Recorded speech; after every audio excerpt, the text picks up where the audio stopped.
Welcome back to another episode of the Otter Players Podcast, where this week we will talk about the news from PlayStation and them closing one of the best studios they've had this generation, making and remaking some of their best games with Bluepoint, Xbox Phil Spencer retiring as of Monday, and Sarah Bond resigning right after to appoint a new unknown entity as the next head of Xbox. The state of gaming in general, AAA, indie, and AA in the future of gaming as we see it, and the debate of subscription based gaming heats up as Nintendo announces Fire Red and Leaf Green uh, as it pertains to being sold separately. So we'll jump into those discussions and get right into it. But first, we'll find out what everybody's been playing and see where we go from there. Weeb, how are you, sir? And what have you been playing? Very good, sir. Thank you for asking. I've been playing quite a few games. I finished Dragon Quest Seven Reimagined. Um, Oh, nice. it- Thank you. Just one trophy shy of a plat. But it's a really annoying one. You have to get all gear in the game, and some of them are locked behind a mini game with has crazy RNG. So it's Oh, that's like I no keep. fun. No, it's not fun though. I keep trying, but like, yeah, I'm now over 100 hours in the game, and I'm still missing uh four items from my list. So yeah, it's pretty frustrating. Um, so I'll just try it on and off again, see if I get lucky. Otherwise, I'll just play other games. But yeah, it was a great experience. Definitely love what they did with the reimagined take on Dragon Quest. I do hope they're gonna try to do that with other entries in the series as well, because I mean, it looks great, sounds great. There's definitely, I know that some people have gripes with some of the things they cut. I did check, like, the only thing I'm sort of can say, like, yeah, that would have been nice if were the costumes for your vacations, if you but they were also, I think, added in the second remake, because they had initially was a PSX game, and then they remade it for the DS or 3DS, I think, and then and there they added sort of a lot of stuff. But I mean, compared to like the previous versions, like, you have full voice acting, you have you know enhanced graphics. They added story content, give you a bit more closure to some of the more dramatic twists in the series. Uh, though one, I won't spoil it. They still kind of left hanging there, like, you kind of have to interpret it as you see fit. But overall, like, I really liked it. Like the party members, they all had their story, especially the ones that sort of join you in the end. All of them have very interesting backstories, where, like, oh yeah, no, once you learn them, like, man, these are hella interesting characters. Um, yeah, I mean, overall, it's an incredibly fun experience, and yeah, I mean, I oh, somebody's shooting fireworks apparently. Um, yeah, I know you call it baby's first RPG innate, but I'd say I like it not being overly complicated. I kind of, in that sense, I would call, like, Final Fantasy being that a teenager who's like, you can tell me what to do, mom, kind of vibe, like, always trying to change the formula. And here's, like, keep it simple, like, don't try to make it too complicated. And there's plenty of stuff you can like, once you unlock the vocations, that gets pretty fun, because then you can change your classes. You can even have double classes. That's an addition they made in this game. so the moonlighting system where you can just have two classes at the same time and then learn and upgrade them at the same time. And there's a fun class like you have a monster tamer class where you just can suddenly summon monsters, and there's sort of like an RNG determining whether yeah it's just like some of the slime could be like a really weak slime, it could be like a slime king that just slams all enemies on the screen all at once. So yeah, it's pretty fun how they've implemented and enhanced it. So yeah, I definitely still feel very good about it, and definitely one of my favorite games of the year so far, even though the year is very young. um, After that, I have played a bit of the new God of War Metroidvania, Sons of Sparta.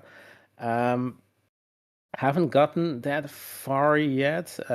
It's interesting, but I'm not entirely sold on it just yet.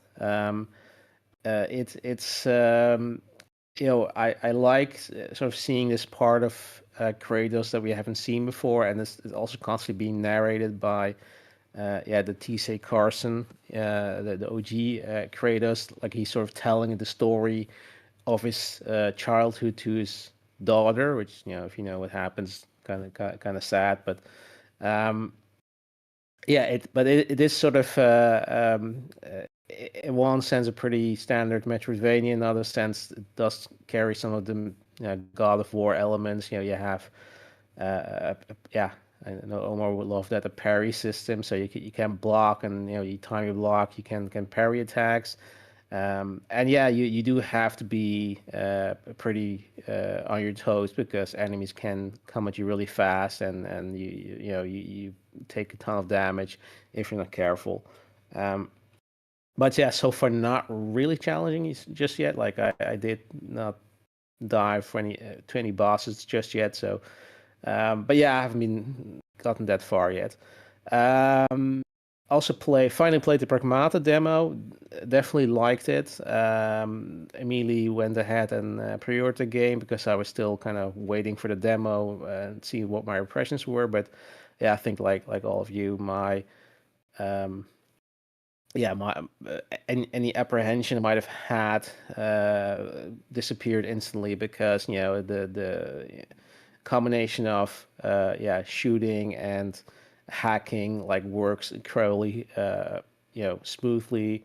It doesn't feel like you're playing a puzzle game instead of an action game. Like it's they found a perfect blend there. And yeah, I like the overall setting. Definitely reminds me of other similar games like even Vanquish maybe a bit, even though it's not aesthetically, not necessarily gameplay wise. I guess Binary Domain might be the closest thing gameplay wise. It doesn't necessarily have hacking, but does have yeah, a bit slower gameplay with yeah, with lots of robots that are generally do take some finesse to take down. Um, Also played the demo for the Darwin Paradox, that sort of stealth octopus game that Konami teased in in the PlayStation showcase. Yeah, I'm not entirely sure I'm sold on it. I tried it, some point got stuck, and I dropped it, and I think like, yeah, probably not gonna uh, yeah, hop on that. If it comes to PlayStation Plus at some point, I might give it a shot. But yeah, I wasn't feeling it at that time.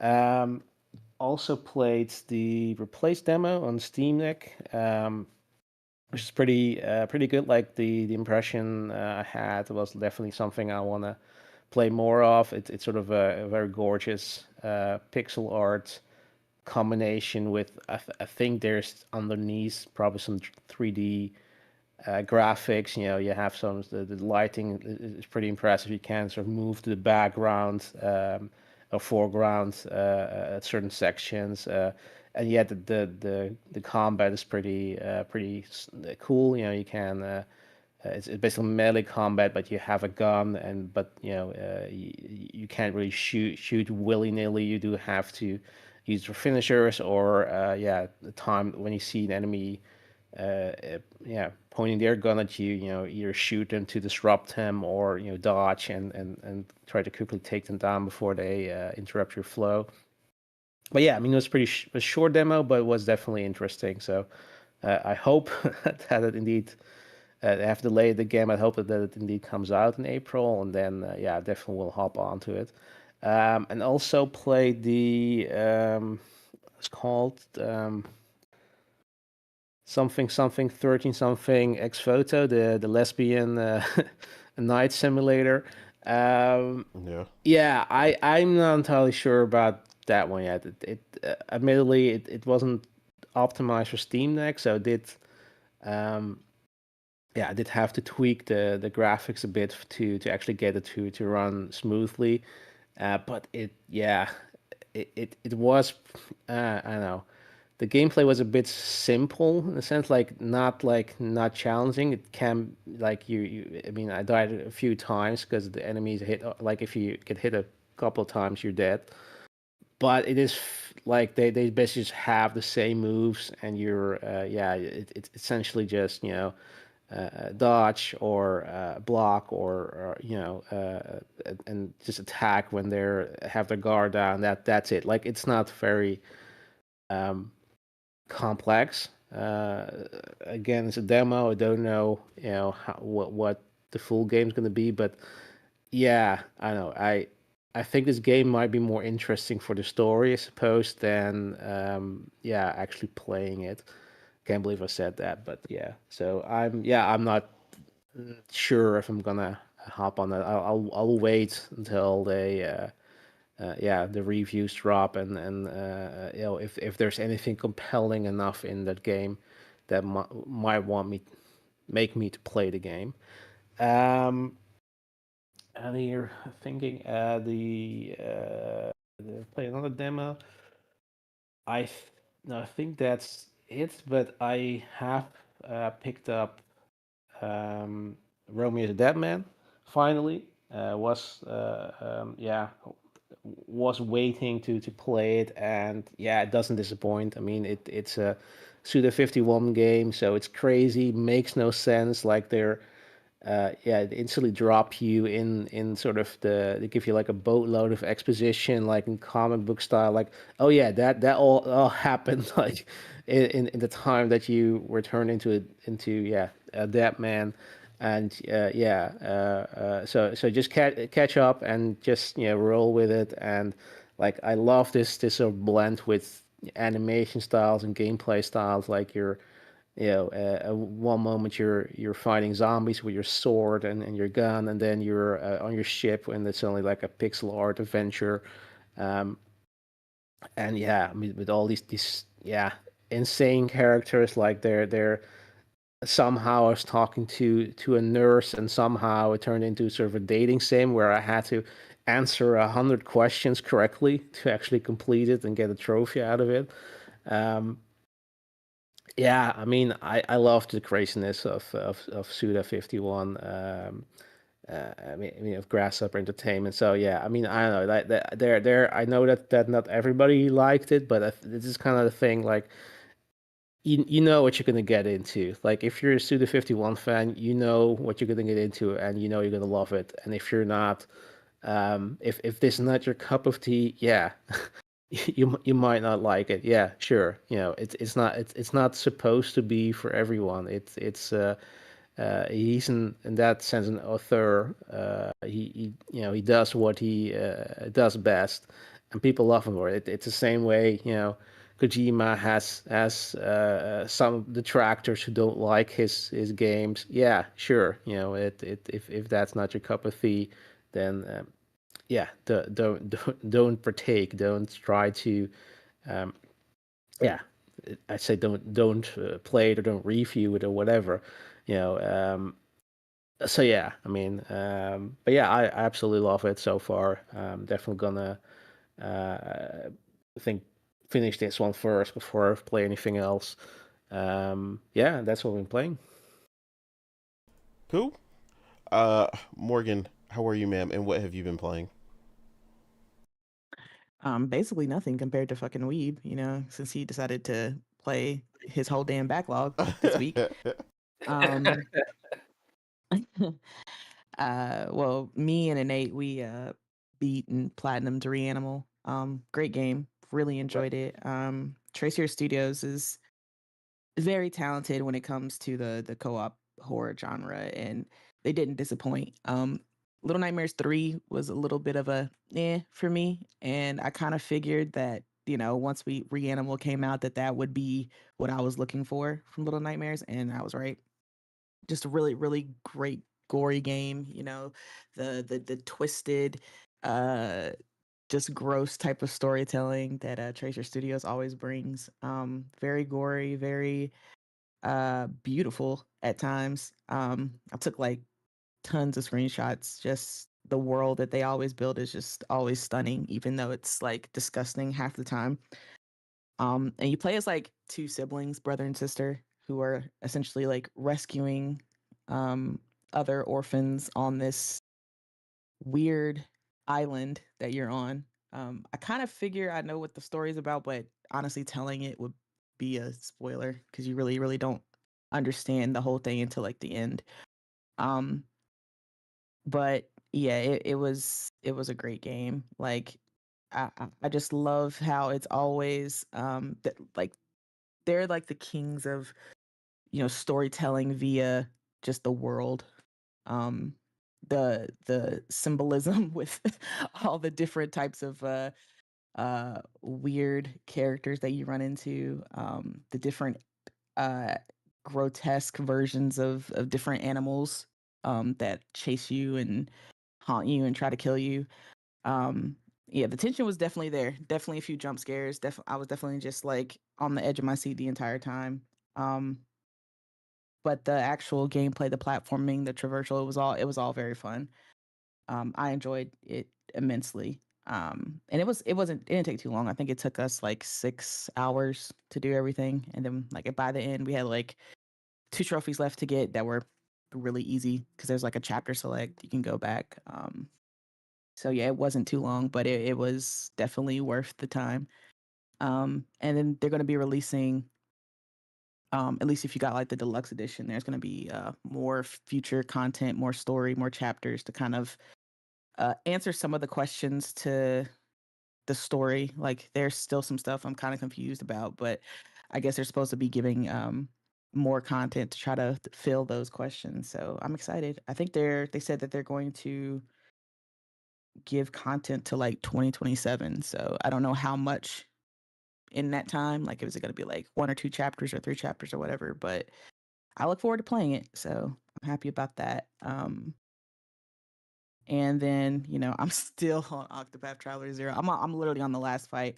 But this week has been like so tiring at work. I just did not have the energy for like that last turn-based boss is always like, you know, the hardest, and you got to put your all into it. And I just did not have the brain power. I turned on the game, looked at it, and I was just like, oh, it's gonna be one of those.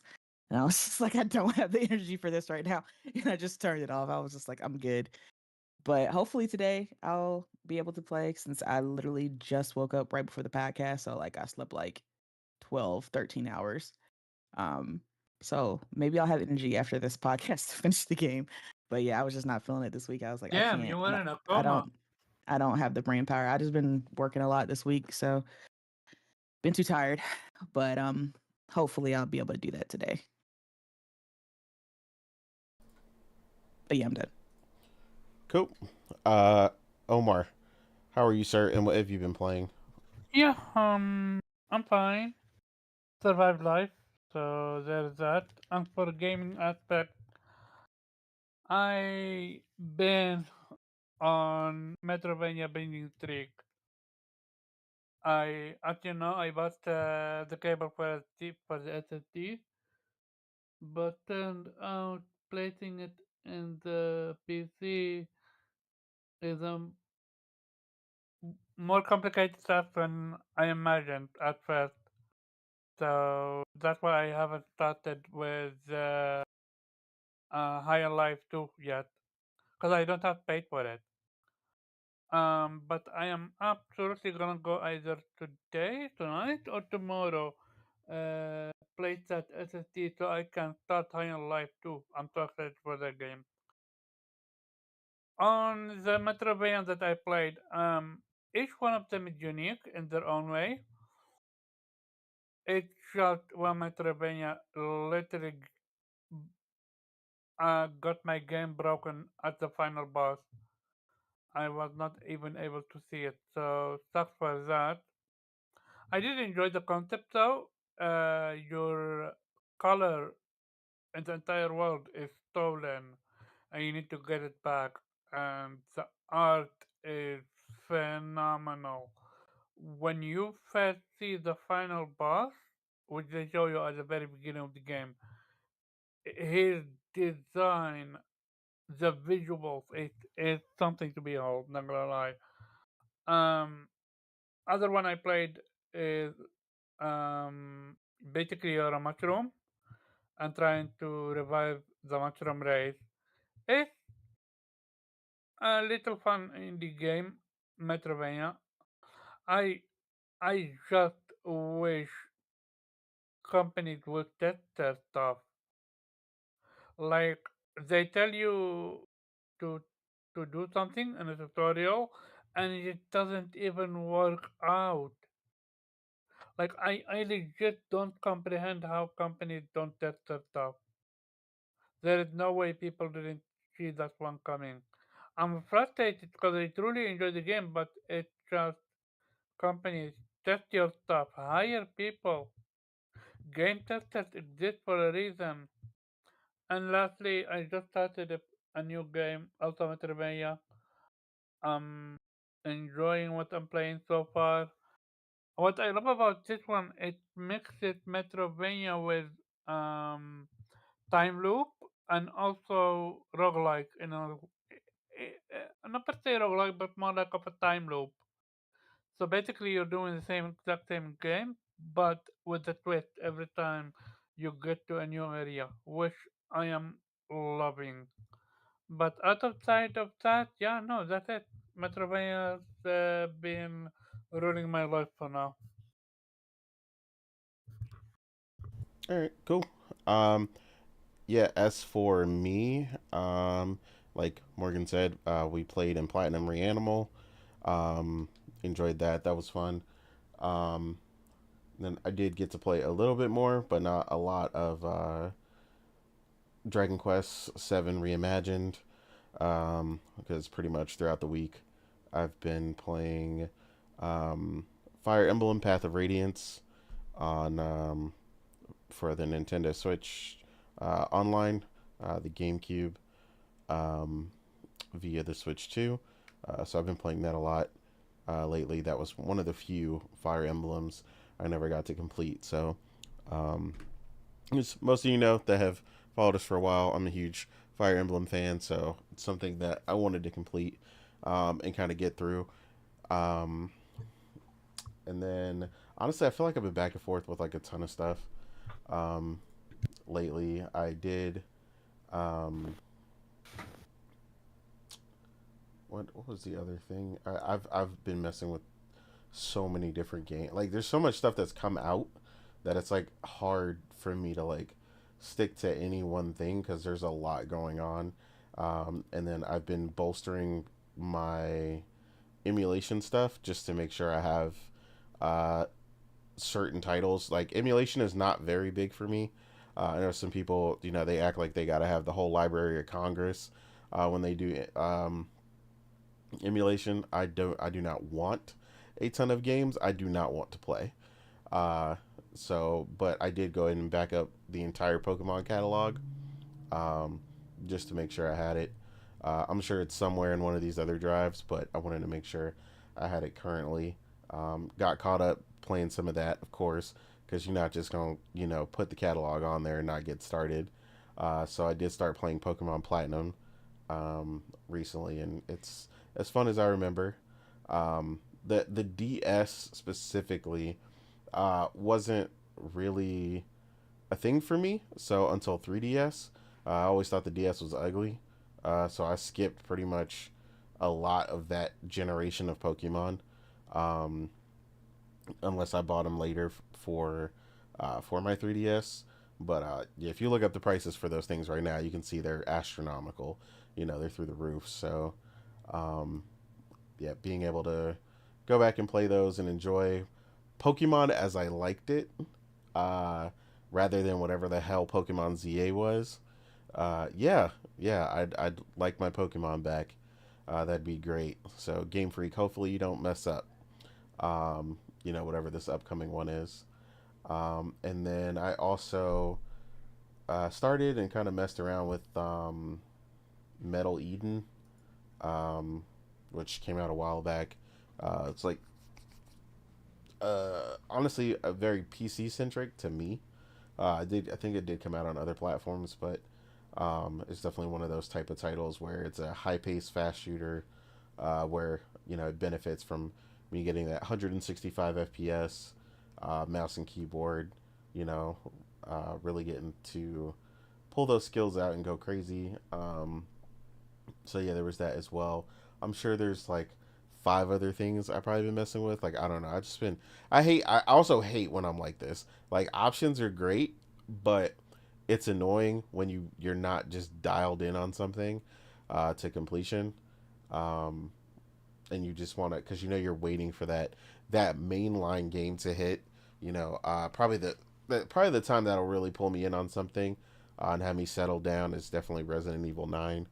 Um, that's a big anticipation for me. Um, so I'm really excited for that. Um, like we was saying, he played Replaced, and I did mention I did play the Replaced demo the prior week, um, which was really great. Um, but the thing that sucks with that is they delayed it, so it's not coming till April. So that's a considerable push out for me as far as like what I'm playing. So I got to re up what's happening in March, go back through the games that I've already started, and kind of see where I'm going to go from there. So Chronos: The New Dawn, something I had started as well. Um, that I need to finish that playthrough. So really, just kind of organizing my playthroughs of things and getting things in order before a mainline title comes out and really gets me going. But yeah, I think that's about it um, as far as me. But yeah, we'll go ahead and jump right into this really fun week. Apparently, um, so starting off with PlayStation, the news came out a little earlier this week that PlayStation will be shutting down Bluepoint in March. Um, it we've gotten a bit more details. These things are always sparse, right? And they're always subject to point of view. Whatever your position is internally and whatnot. But essentially, it came down to they pitched an idea. It's supposedly come down that it was a God of War um, multiplayer title or live service title, um, which apparently just didn't pan out for one reason or another. Obviously, Bluepoint is not a specialist in that regard, but when upper management is kind of pushing that narrative, you kind of present what you think upper management wants, right? And obviously, PlayStation was heavily pushing a live service agenda during that time frame where they would have been looking to produce something new, and they greenlit the project. So whatever they saw or thought of the project when it was presented, they liked it enough to greenlight it. Um, and that's the responsibility of management and the people who are in charge of the studios, right? Um, like I said, one of my favorite stories that we've talked about before, is when Yoshida stopped, Sony Santa Monica from working on whatever they were working on prior, after spending quite a bit of time on it, over 2 years. Um, and that is when they stopped whatever they were doing and made God of War 2018. Um, so to me, that tells me, at least when it comes to PlayStation first party, the way their studios are run, the way their studios have been able to curate and bring about greatness in a lot of their titles is, having someone with a discerning eye who is capable of seeing these games that they believe are going to, uh, stand the test of time the way they have, with the Uncharted series and so on and so forth. Um, so yeah, it's I mean it's sad to see them shut down Bluepoint. The good news, at least out of this, is that it seems like most development staff, if not all development staff, will be reassigned to other teams or studios. So it looks like most of the people, there I think they're about a 70 to 100 person team, from what we understand. So most of the people who will be fully let go will be like redundancies. Obviously you don't need another HR person if you're joining another team that already has an HR person. So it's not all completely bad in that regard. So hopefully everybody lands somewhere that's comfortable, because restructuring your whole life based on a job change can suck. So hopefully they manage to get everybody somewhere where they're comfortable, or they can work from home or do whatever they need to keep that paycheck rolling in.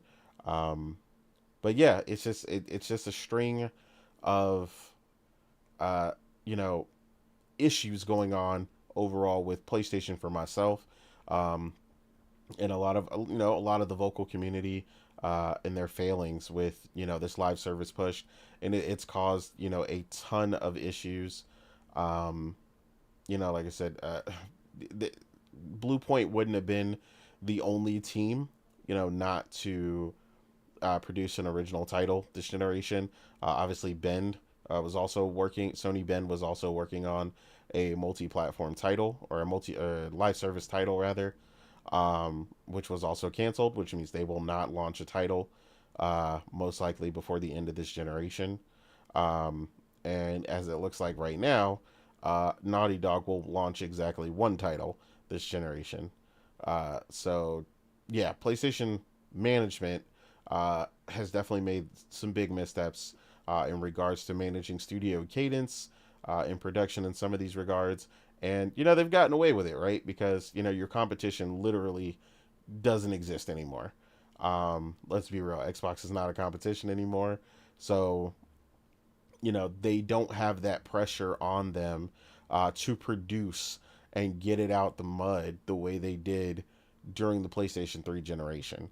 When PlayStation pulled out a lot of these great titles, where they were invented from, where they came from, the Little Big Planets and the Uncharted's and the Last of Us.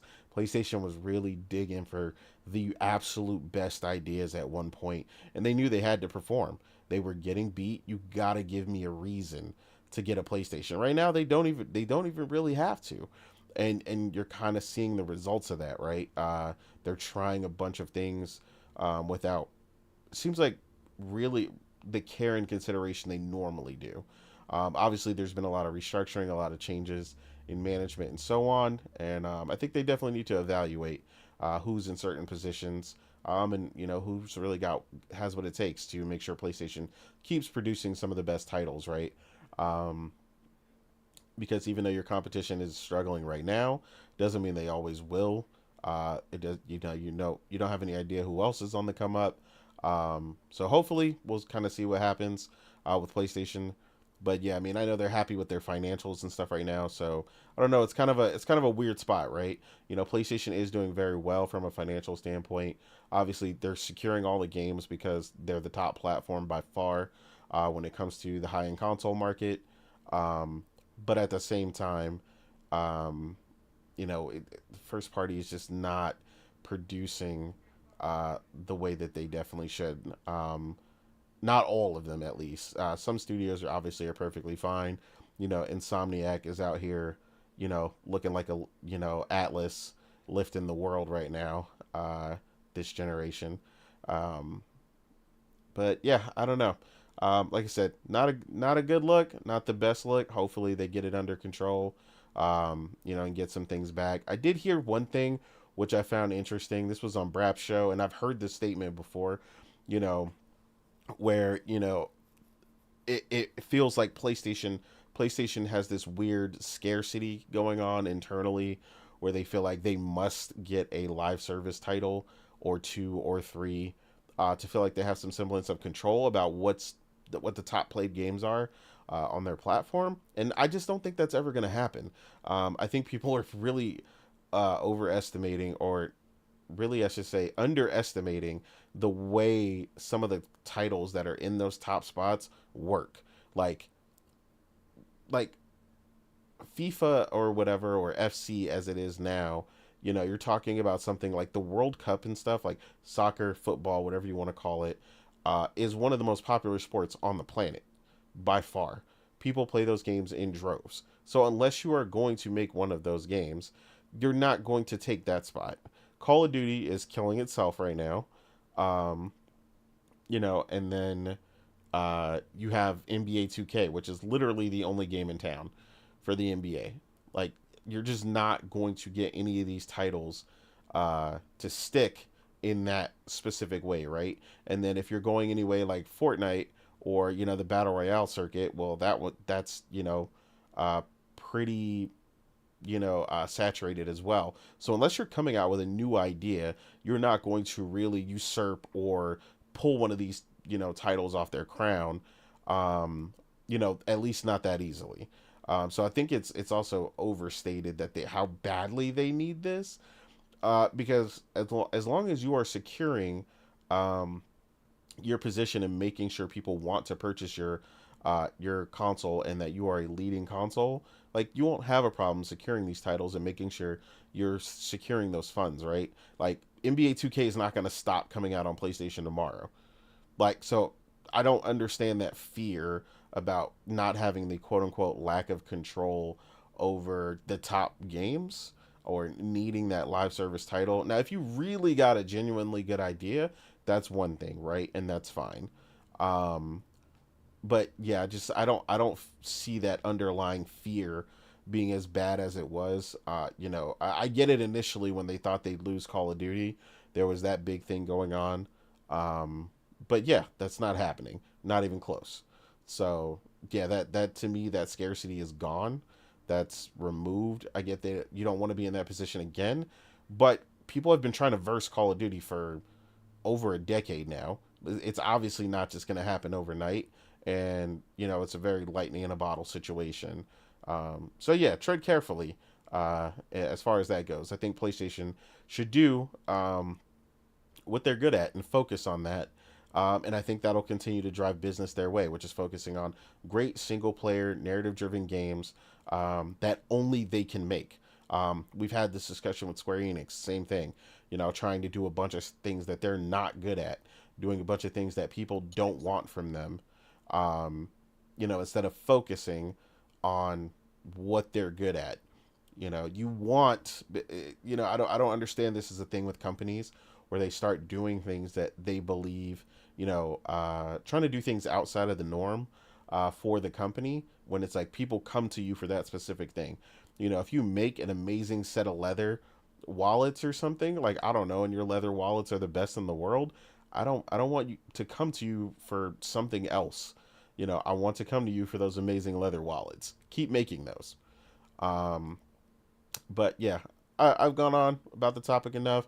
I'm gonna go ahead and jump, and we'll see what Morgan thinks about the issues going on with PlayStation and Bluepoint. Yeah. Uh, I don't know. I just kind of feel like this is on both parties, Bluepoint and PlayStation. Like, I get that PlayStation greenlit this, and honestly, they shouldn't have. But Bluepoint also pitched the idea, which was stupid. They're not a live service studio. They essentially don't know what they're doing when it comes to live service, like service projects. They've really only ever remade games. So to think that you could tackle something like this and then put your whole team in jeopardy by trying to do something that you've really never done before, really don't know how to do, was really not the best of decisions to make. Um, and the breakdown that we got from Detective Seeds, him asking the former Bluepoint devs about exactly what happened, kind of paints the light on what I figured would happen. Was like, I didn't think that PlayStation asked them to make a God of War live service game, but that it was their idea. Because they did help out on God of War Ragnarok, and apparently they really liked God of War.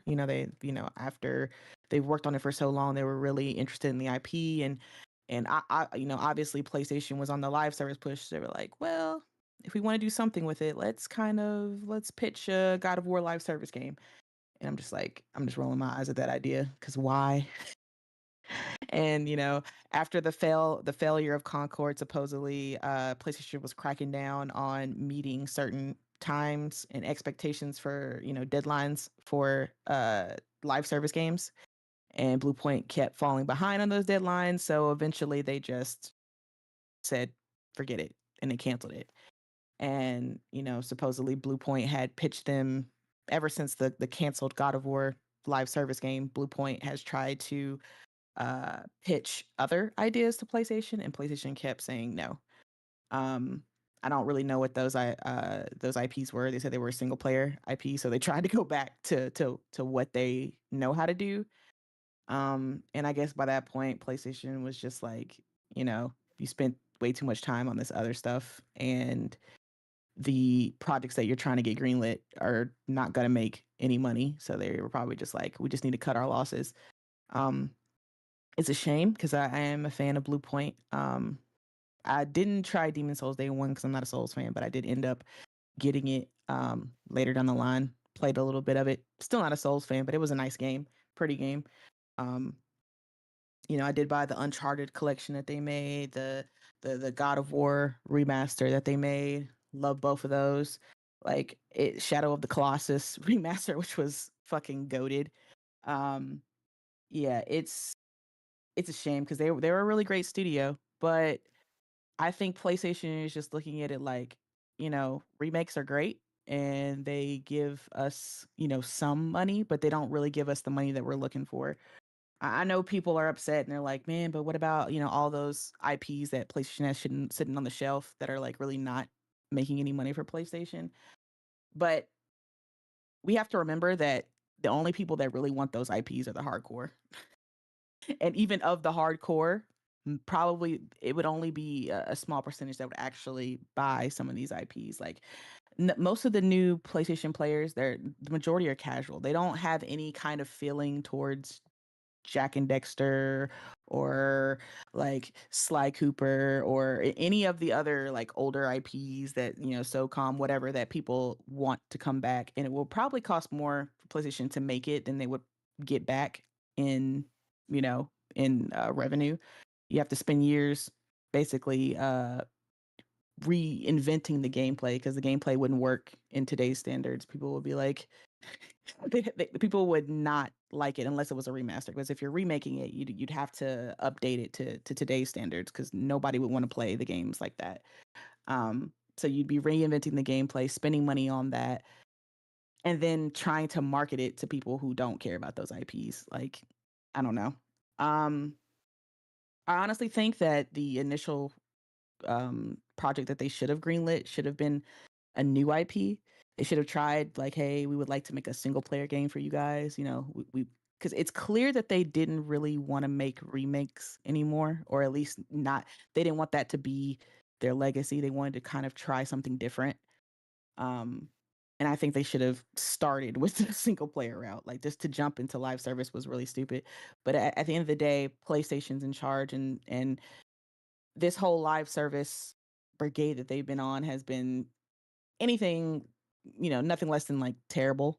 Um, we all know the reason why, right? With the purchase of Activision by their then competitor Xbox had them spooked, so they felt the need that they had to go and rush and make 78 different live service games to try to conquer the market. And I think they were just greenlighting everything they could because they were like, well, we could have 20 games, 20 live service games, and 19 of them suck. But if that one is amazing, then it won't really matter, right? Um, but honestly, all of them have been completely terrible, right? With one of the biggest flops ever being Concord. Um, and why that game was the game that stuck in their head as like the next big thing, I still don't understand that. Nothing about that game says innovation or bringing something new to the table or hey, this is what the people want, right? um and that being that big of a flop it was kind of put pressure on the other live service games. And that's what caused like them to like cancel half the projects and try to refocus. And now they're talking about going back to what they know. And I'm just like, I mean, you should have never started this crap to begin with. But I mean, again, at the end of the day, they're a business, right? I get it. Like, you have to go where the competition is going, where everything is headed. And I get they want to make that game that's going to be in the top 10. PlayStation had, like, again, ever since that scare with Activision, they think, when your future is always in your competitors' hands, that's never a good thing. And you want to be able to have at least one or two stable IPs that, crack the top 10 and can keep your company afloat, that isn't reliant on others, right? You want the majority of that pie to be yours. But PlayStation just doesn't have the know-how when it comes to live service IPs. Like, they've been leaning on everyone who doesn't know. Like, Herman Hulst doesn't know. Bungie really, I don't know what the hell they're doing. Marathon obviously looks a lot better than it did when it launched. And if it had launched when it was originally going to, it would have flopped. Right. Yeah, I agree. Yeah, there's no question about it. It would have failed. Luckily they had the foresight to take a step back and listen to the community and and their feedback, and take what they say and improve the game, and it looks a lot better. I mean, I don't think it'll be like a Arc Raider style hit, but I think it'll find its own community. I think it'll do well. It won't. I don't think it's not gonna flop. Like, it's not gonna be a Concord style flop. It's not gonna fail. It's just not going to be the breakout hit. But it'll find a stable community, and it'll be a game that people will play. Right. It'll have a good enough community to keep it afloat. Um, like, the only live service game that PlayStation has really commissioned that was a hit was Helldivers, and they didn't even really see that for the greatness that it was. Like, they didn't see it for the hit. They they were surprised at people being at flocking to it. That and we see that by the moves that they make. Like, they were, the servers were overly packed. They, like, for like the first 2 or 3 days, people couldn't even get on the game. Two, PlayStation tried to implement the PSN restriction like a week or two or whatever after the game came out, because they realized, oh shit, like, all these MAUs are not under us. We could have had all these people be under our our banner, and we missed out on it because we didn't think this game was going to be a hit. So, oh wait, guys, to play the game, you got to sign into PSN. Hold up, wait. We know you like it. Sign into PSN, please. And then they got this huge backlash because before that, no one had to sign in, and now you're trying to enforce it for people who don't want to, be a part of the PlayStation thing, and then they had to backtrack on it. Like, it was just, you could just tell no one at PlayStation was prepared for what Helldivers was going to be, because they couldn't see the potential in the IP, right? And I think the Helldivers team was right into not signing in an exclusivity contract with PlayStation. Like, people were asking, like, you guys gonna sign on PlayStation now? You guys gonna sign? And they were like, no. And I I mean, I wouldn't either. You didn't believe in my game, so why would I? Like, you have no kind of barometer for being able to tell where the talent is. So why would I trust you with my team and my IP? I wouldn't. Like, no. If we could sign another contract, and I might make another game for you, but I don't want to be under the PlayStation umbrella. Like, and that's just kind of how I feel for all the teams. Like, when we had the State of Play, it was fantastic, right? It was great. We saw Kingdom Bridge of Spirits is being published by PlayStation. I was like, oh man, do you think it could be go on PlayStation? And now I'm like, hell no, Ember Lab, stay the fuck away. Like, Yeah, like we, I don't, yeah, we're like, absolutely I not. don't want it.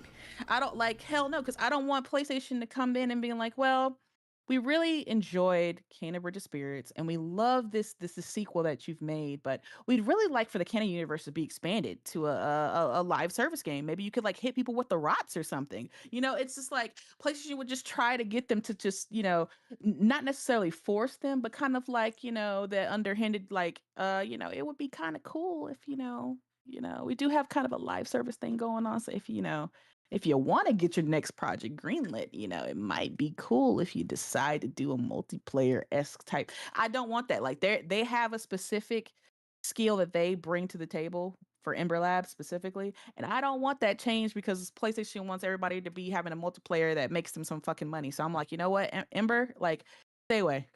Stay away for your own safety, to keep the your studio as a passionate small indie developer that makes these amazing Pixar like experiences for everybody to play and love. Just don't, like, you could take PlayStation's money, let them publish your games every now and again, you know, kind of be a partner, but don't get under the umbrella. It's not safe. Like, because I don't think PlayStation's done, right? They're like, their numbers are up, but that doesn't matter because they want the numbers to stay up. So I'm pretty sure, like, I could see Bend on the chopping block, which, to be honest, I wouldn't even be mad at, low key. But like, I could see Media Molecule on the chopping block, like, because I don't know what the fuck had they done in like years. Like, I don't even know. I'm surprised they weren't the first ones to go because I don't even remember Well, the last shit they that's did. what people are asking. Like, well, what about all these other studios? What are they doing? Yeah, they must And be why? working on something. You know? Because the reason that Bluepoint was on the chopping block is because they didn't have any projects they were currently working on. For a year, they were just pitching games to PlayStation, and PlayStation just kept denying it. So they were just sitting there. So that's why they were the first to go. So I have to assume that Media Molecule and Ben Studio are have their projects greenlit and are currently in production, because that's the only reason I could see that they're spared as of right now. So it's just like, I don't really know what PlayStation's idea are. Like, I don't know if this is kind of like a reinventing, moment for them where they're kind of having to recalibrate back to what they know. I don't really know what the future holds for them. Like, are we going to start focusing back on what made PlayStation great, or are you still doubling down this live service thing? I mean, it looked like they were kind of turning around when they canceled all the projects, the live service projects that they greenlit. But then we got, Horizon Hunters still coming out. Like, and it's no disrespect to Horizon Hunters. Like, I'm gonna try it. Yeah. But again, Herman Holst, I've said it before and people got mad. Herman Holst and his hard on for Horizon needs to just relax. Okay, they're doing too damn much with the Horizon IP. And I get it sells great. That's fantastic. But you're at this point, you are like wringing the fuck out of the sponge to the point where it's dry. Like, you got the Lego, you got the Horizon MMO, you got the Horizon this 3v3, whatever this fuck is the girl is doing. You got the VR. Like, oh my God, bro. Like, there are other IPs. Like, it doesn't just have to be Horizon getting it. And it's just because Herman came from over there that he favors the fuck out of this studio. And it's like very obvious. And he needs to chill out. Like, there are other IPs that could, probably be good with trying to do something different. But it's just this unnecessary focus on Horizon that's just pissing people off. And I don't know, man. Like, I posed the question on Twitter where I was just like, I don't know if it's a Herman problem or if it's a Sony problem. And meaning, if they got rid of Herman today, and just like with Phil Spencer, there's a new head and they give their PR fucking talk about what they plan on bringing to PlayStation, is anything going to actually change, or is this just a PlayStation mandate? Like, is this just like whoever's in charge, it doesn't matter because we want live service games, the shareholders, this is what they want, this is what they Yeah. see, quote unquote, as profitable, this is where they see the gaming uh trajectory going, and this is what they want to be executed, right? Like, I'm not trying to make Herman blameless in this. I'm just saying, like, is anything going to actually change if he is taken off of the mantle of being the head of PlayStation, right? Like, is anything going to change back to the trajectory of making single player games, or is this just what the people up top at Sony, because he has bosses too, just like people love to say Phil is blameless because Satya is making him do everything, but when it comes to Herman, it's, oh, Herman makes every single decision, and it's just like, no, Herman has people to he has to answer to too. So are those people the ones that are making the mandates mandatory? Yeah. Is this PlayStation's just mantra going forward to be like, we don't want to focus on just single player, we would like live service as well, and whoever is in charge has to implement what we say? That's just kind of the open-ended question I have. But so far, for Herman's reign, it hasn't been great. It's not a good look, and at the end of the day, the person in charge kind of has to pay the piper. So it's like, I honestly don't think he's fit for the job. Um, it's it's one thing to be the head of a studio, right? He was the head of Gorilla, and he did a good job with that. He ushered in the Horizon IP after the failed Killzone. uh the last one, Shadowfall, didn't do great, so they kind of switched to Horizon, and that took off. So that he did good on that. But it's like, to go from leading a studio to leading a company is two different things. And it's just, it doesn't seem like he kind of has the know-how to lead an entire company, entire development teams, entire studios, and lead them to a point that PlayStation fans are happy. Now, I'm sure the people at charge at Sony are happy because PlayStation's numbers are higher than they've ever been, right? We can't argue that. The numbers don't lie. The PlayStation 5s are selling well. They're on track with PS4. The revenue's up. The operating income's up. Like everything's just up. So it's like, I don't see why the higher ups would get Herman off of the seat, because as long as money's coming in, they don't care, right? They don't really care about our feelings, because our feelings, for the most part, don't really translate into money, right? Unless there's like this mass exodus from PS Plus or something. I don't see them getting rid of Herman, because he's quote unquote doing his job, which is to make PlayStation a profitable business.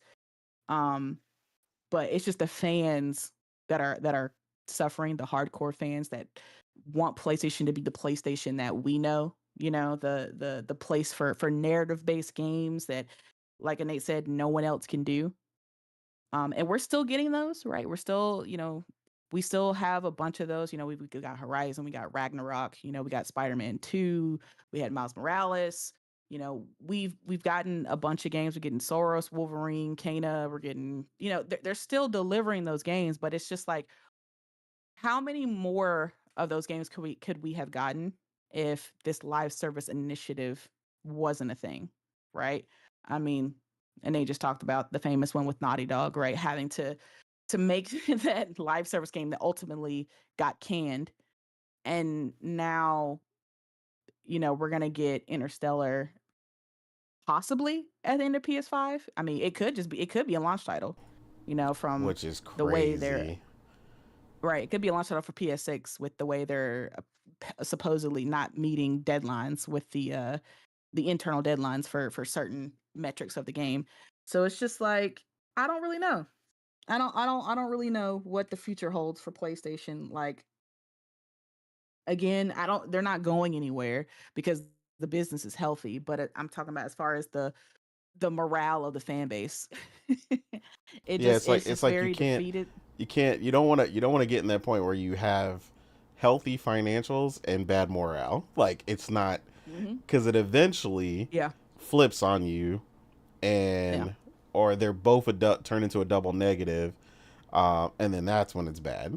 When someone does Yeah. finally show up to give you competition, like, you don't want people to start calling you arrogant, arrogant Sony again. Yeah. Um, And at the end of the day, that's the key word, right? Competition and the lack thereof. This is what happens when there is no competition.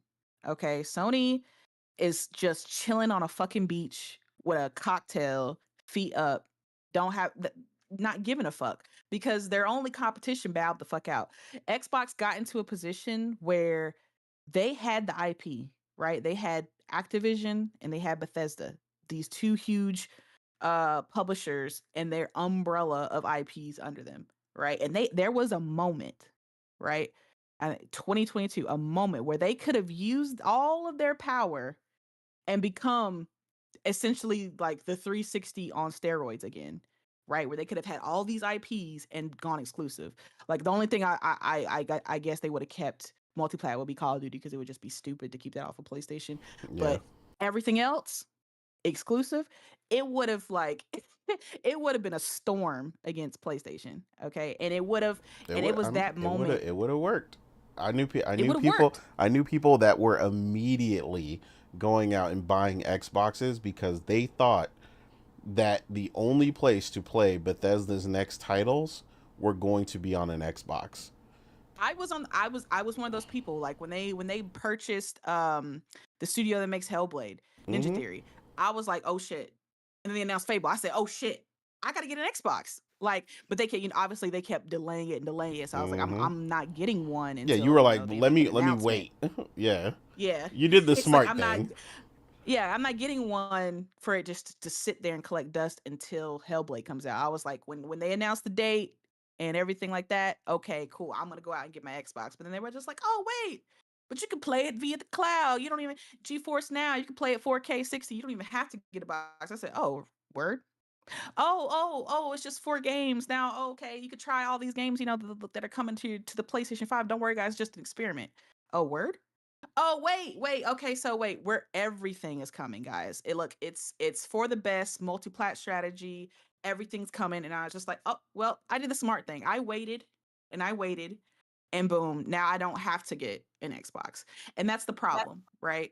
Because you don't have to have an Xbox, PlayStation has essentially become the place to play, right?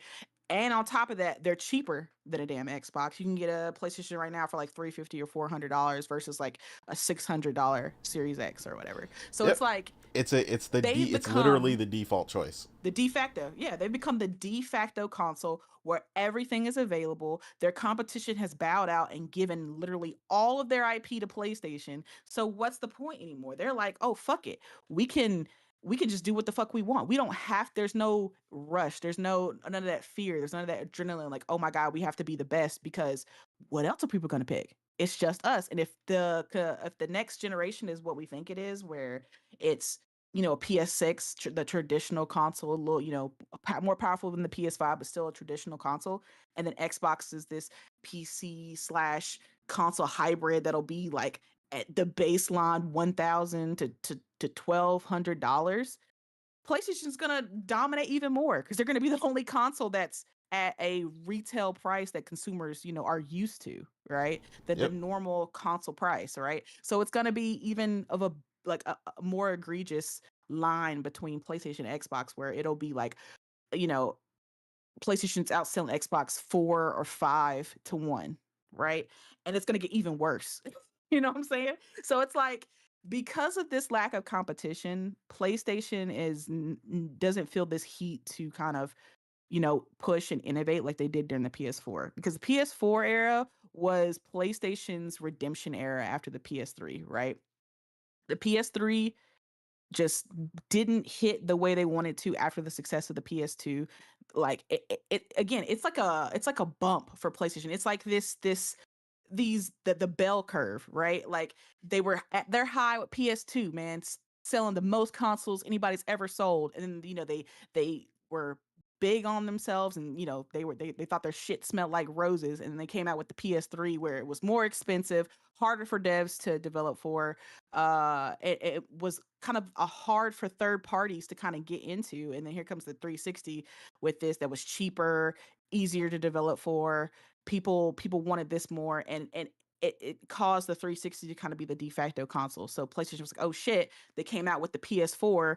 It was 1080p versus the 720p that Xbox was. It was easier to develop for. It became the de facto console, and then boom, now we got the PS5. Now it's like they keep going up a dip. Like they keep doing a great generation and then kind of sitting on their laurels. Great generation, kind of sit on their laurels. Like this is kind of the thing PlayStation does. So it's like, is the PS6 going to be the one where they come back? But again, the only reason they came back is because they had competition. So now that they've taken that variable out of the equation of PlayStation, I'm just like, I think they're just going to continue to sit. Like, of course, that doesn't mean that their studios aren't going to continue to develop games, right? Naughty Dog, Insomniac, Santa Monica Studios, and everybody isn't just going to be like, oh, well, we've sold PlayStation, so we don't need to make, we don't need to work. That's not a thing, right? They're still going to make games, but that pushing and that innovation and that getting, green lighting new ideas Yeah, from that the pressure single to player make side. diamonds is not there anymore. Exactly. We got so many new IPs during the PS4 era, right? Just because PlayStation was not sitting it down, right? We got obviously Spider-Man isn't new, but it was new for PlayStation to be exclusive. We got Horizon, we got Ghost, we got, I'm saying it was just like games and new IPs that PlayStation wanted to do, and they greenlit because they wanted to try to dominate in the market. And they're just really not doing it. They're like the really only new IP we've gotten this generation has been like the Returnal IP. You know, they haven't really pushed the way they did during PS4, and I'm just like, I don't think I don't know if that hunger that PlayStation used to have to want to dominate is there anymore, because when you're king, you don't really have to fight anymore. You know, when you're the de facto that everybody goes to, you don't really, there's no need to push and innovate. And I'm just like, I just want PlayStation to bring that hunger back. Just act like there is a chance that you'll lose everybody, right? Like fight like everybody's dollar is on, on the verge of going somewhere else. And I just don't know if PlayStation has that fight in him. And it's just, it becomes more obvious the more we go through the generation, and the more studios that get closed, and the more IPs that kind of get canceled. Mm-hmm. Um, and then, the layoffs and everything like that. It's just annoying. But I mean, it's gonna be a great 2026, obviously. But it's just like, you just can't let that, blind you to the fact that PlayStation's kind of, you know, not moving as how they should, right? Like, they're going to have a great year. Like I said, I listed all the games. They're going to have Kana. They're going to have the Phantom Blade. They're going to have the House Marks game. They're going to what Soros. They're going to have Wolverine. Yeah, Um, you have they're gonna all those. You have your yeah, they're games gonna plus the third party plus plus Microsoft's third games. party. Like, it's gonna be a great 2026, but again, PlayStation just seems to be losing focus. Like, and they're I just don't feel like they're taking it as serious as they should. Like, I don't know. It's just, yeah. No, no, I agree.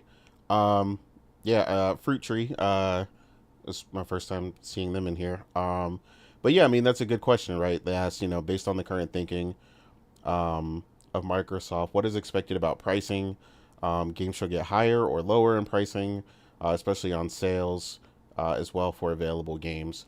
Yeah, I mean that's a big topic right now, especially in Europe, right? Europe is definitely attacking that in multiple different ways. The current lawsuit against PlayStation for not having their games available digitally in other places, right? For a competitive storefront, which I think is a big deal. So I'm actually glad Yeah, it's about that definitely one. the one lawsuit I hope PlayStation loses. Yeah, like I don't Like, the want them to have to whole pay storefront that thing. exorbitant amount of money, like because I think the fine is silly. But I think what I want is the result. They Yeah, need to be able to offer those titles in other more places, storefronts. more Yeah, storefronts because everybody else does. Xbox has their games in a bunch of other places. You can buy those games on Green Man Gaming for cheaper, the same way that you can get like right now I can get Resident Evil Requiem on sale for 15% off already on Green Man Gaming to pick it up on Steam. So that lawsuit against Steam was kind of silly because there are other storefronts. Um, so yeah, no, I think that's definitely a good future discussion that has to happen. Pricing both not only just like you said on sale, but newer titles, right?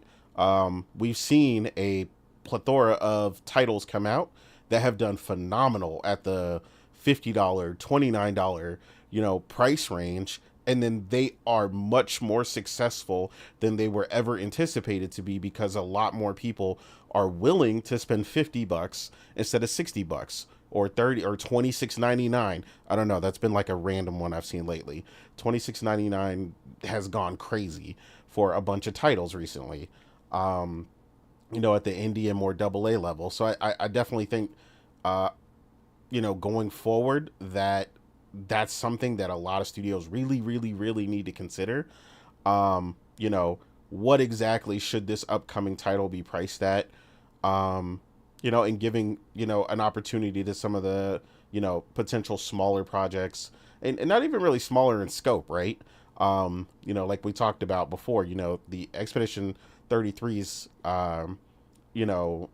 budget was about 10 million or less, or supposedly it was under 10 million. So it was 10 million or less is what was out there. That's nothing compared to, what's being funded out here for some of these other titles. And I mean, they had some of the biggest voice actors in the game, right?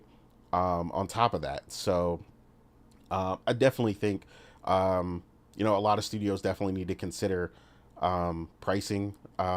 Permanent price cuts definitely needs to be a big thing. That's something that we have discussed before on the show. a lot of people don't notice it until they're looking for that old title, and then they go to look for it and they realize, hey, if this title is not on sale on PSN right now, it's max price. Well, that's ridiculous for a game that's 5 years old. When Dude, prior we used to get me looking permanent at sales. games on the PSN store kind of just pissed me off. Like PlayStation does have a lot of frequent sales, but Yeah, they even do. with that, they really aren't the biggest discount for certain games. And I Mm-hmm. just get so mad because I'm like you said, it'll be a game that's 4 or 5 years old, right? And the game will still be full priced. And I'm like, why is this game still $60 or $70? This makes no sense. Like Exactly. I was looking at I just happened to be, I already own Red Dead 2, but I just happened to be looking at it on PSN, and like the deluxe edition was still like $90. I'm like, why? Like this game's old. Okay, it came out during the PS4. Like Yeah, why is this still $80? It makes no sense. it Like doesn't. I don't really understand PlayStation's pricing, but I mean that's why they're getting sued, because it doesn't make sense that a lot of these games that are years old at this point should still be full price. Like there should be a new standard after a certain set of years. A game's price should like come down permanently. Like, and if you want to add additional sales on top of that, great. But it should Exactly. not be. It's just de facto the base price at the point it came out should just stick forever. That makes no sense. Yeah, it doesn't. And like we said, it happens for physical, but not for Yep. digital. Yeah. And they're not the only one, right? Like, I mean, yes, Steam does have a bunch of different sales and they have alternative stores, but there's times I've gone to purchase a game even on Steam and I have to wait specifically for a sale because the game also goes back up, like you said, to that original full price, which is just ridiculous when a game is several years old. And again, like you said, they have them frequently, but then sometimes that one title you want doesn't go on sale. Because I've had that. I had one Yeah. title I Yeah. wanted, and it was $5 on sale. Five. But it was 60 when it wasn't. I was so pissed off. And it did not go on sale for like 6 months. And the moment I bought it on Steam instead, it went on sale finally. $5. That's what I swear that always happens. Like I'll buy a game and I'm like, I'm like, okay, I guess they're never going on sale. And then the moment I get it, that's when the sale happens, or it's on PS Plus or something. And I'm just like, oh, really? Yeah. And, Like and there's every no fucking time. alternative for that game because it no longer it had sold through its physical copies, so I couldn't just go get a physical copy. So there was that as well. So I had to get it digitally, no matter what I did. And I had the alternative of Steam, but if you didn't, and I would have just bought it, like you said, I would have paid full price. And the same thing happened when I wanted what was it? War the what's the war game that we talked about with the Nemesis system? Um, Oh, crap. Shadow of Mordor. Yeah, yeah, Shadow. yeah, Thank Shadow of you. Shadow Mordor and Mordor, Shadow yeah. of War. I wanted Shadow of War, like the deluxe super edition with everything. I just wanted it all in one package. And forever, it would not go on sale on PSN. This was another title. This is just not even the same title. And so I bought it physically for like $8 um on Amazon, and then it went on sale finally. Like the literal day my Amazon order got here, it went on sale on PSN. I was I was so mad. But You know yeah. how? Do you know how you can? If PlayStation wanted to be consumer friendly, do you know how easy you can fix that? You everything that you know is gonna go on sale uh, soon. You prevent people from buying.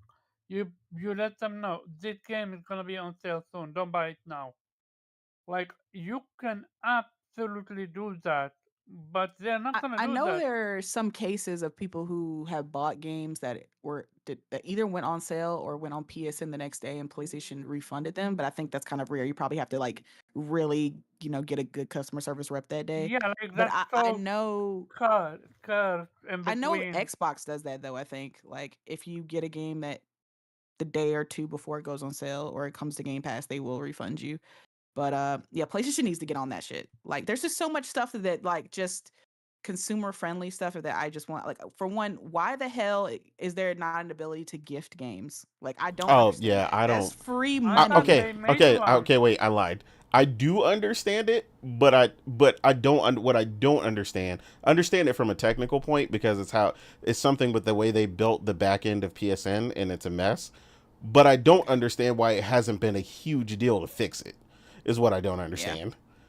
So Or yeah, let me like gift like them money or something. Like if it's so hard to me for me to gift them a game, just like let me gift Yeah, them like 50, 60, 70 or whatever dollars through I PlayStation or mean, something. yeah, I PayPal don't I know. agree. exists, so you're better off with PayPal than the person can Well, pay yeah, but via you PayPal or don't want to. PlayStation. You might not want to give someone that. You might just want to give them specifically the game. Yeah, Like you someone gotta, who's just on my friends list could just give me a game that's on sale on Steam just randomly because they feel like it. yeah.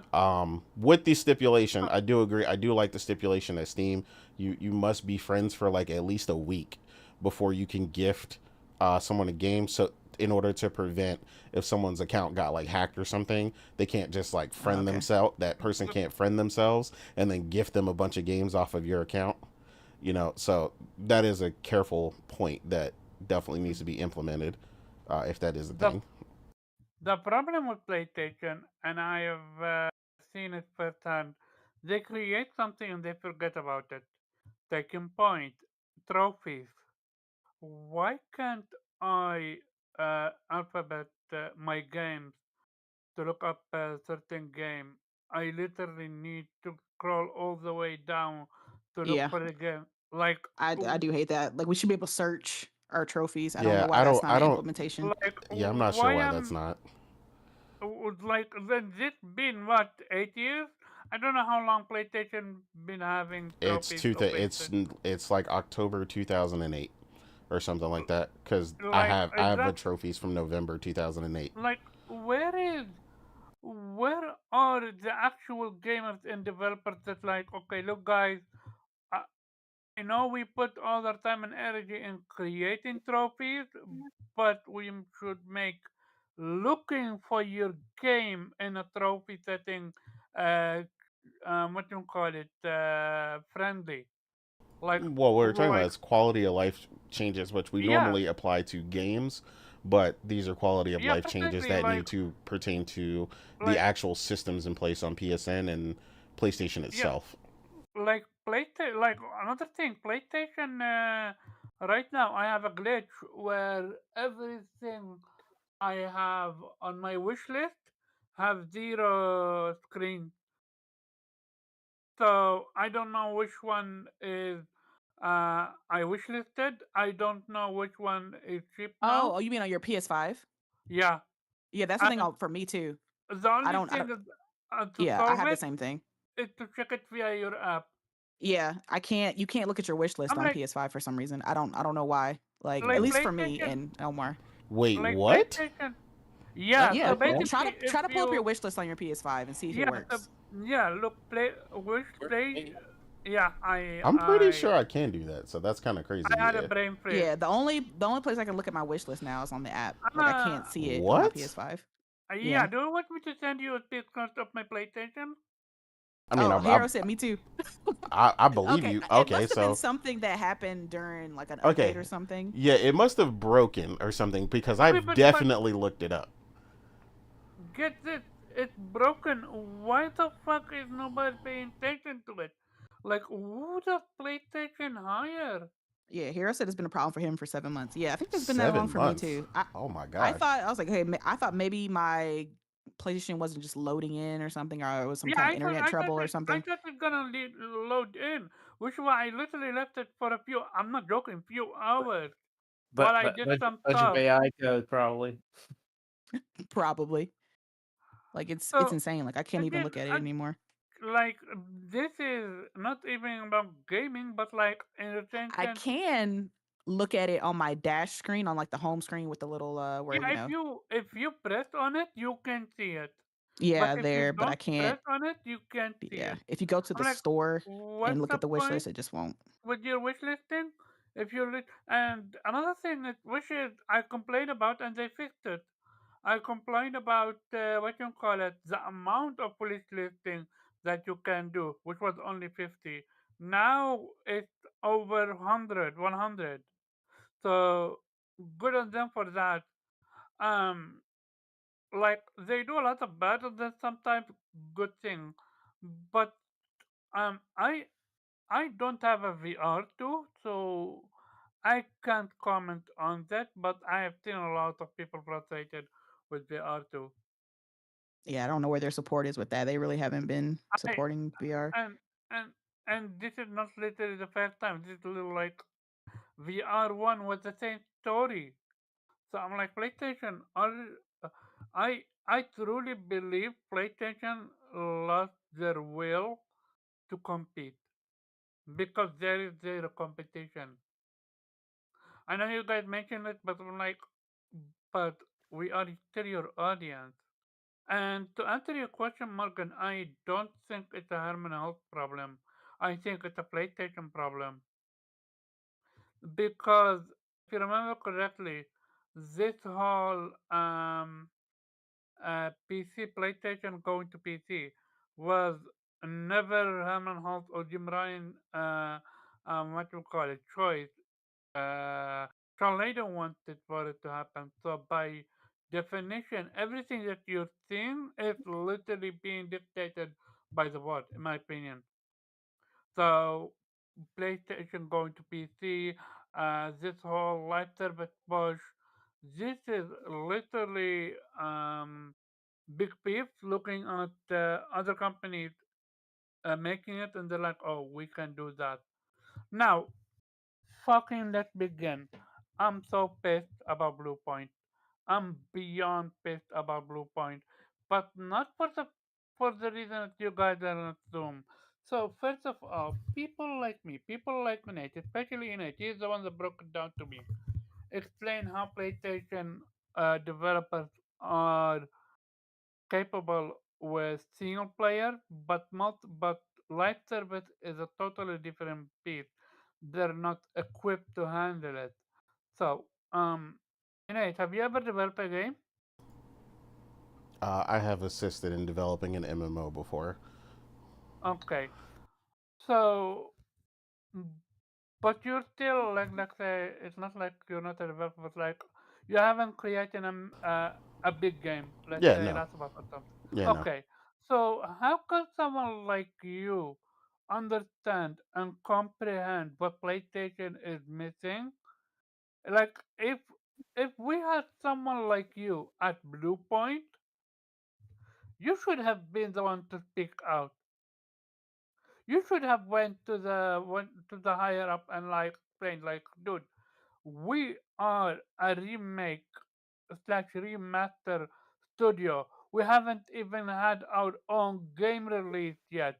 Yet you want us to literally start to create a live service game.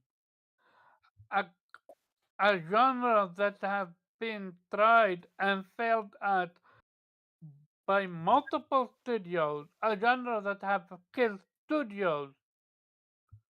How fucking arrogant are you to even think that you can do that? And then from the PlayStation management front, like, what you guys were wishing for a miracle? I'm so I pissed. think essentially, it's basically I'm what so, was stated but is that it it's makes both no. of them, right? They were, Yeah, it they is both of them. presented the the live service strategy because they, you go based on what management wants. Like you're trying to keep your job, you're trying to align with what the company says they want, but like I said, ultimately the company greenlit it. And I something that Logic said the other night is basically how I see about it. You can delegate responsibility, but you cannot delegate accountability. And that's the part where, like I said, people are saying, why Herman and those those involved, and that's where I hold management and them involved because I do know that that's factually how the structure works at PlayStation. I can't speak about it anywhere else, but I've been heavily involved and been able to talk to people that have worked at PlayStation, how those things get greenlit, how those projects stay greenlit, all the way to delivery, right? And it is on you presenting that product to management, from the initial onset when it's greenlit and so on and so forth. So it is on them to kind of keep that. And if you thought the key to me at a management stage, having that eye for that, is understanding when a project is not working at an early enough stage that it's not, as damaging, right? And if you thought it was the wrong direction for the studio, help correct that. Um, Personally, I wouldn't have dissolved them, in that manner. I think it's personally, for all the remakes and things that they've done, I think it's high time for a full remake for Uncharted. Like, I honestly think they could have done that. I think that's an easy layup. I think Oh they God, could. don't No, get Naughty Dog started. forget remake No, Uncharted. not Look, Naughty Dog. I'm talking about Bluepoint doing it. yeah, I know, but look, now that they don't exist, I said please don't get Oh Naughty Dog yeah, yeah. started No, on no, it. yeah. I don't look, want Naughty Dog doing nothing else but making new look, games. yeah, look. What you call it? I haven't played Santa Pata yet, the Metrovania God of War, that they just dropped. However, I do know Santa Monica didn't work on it alone. They have some other studio worked on it. So I'm like, why the fuck didn't you give that project to Bluepoint?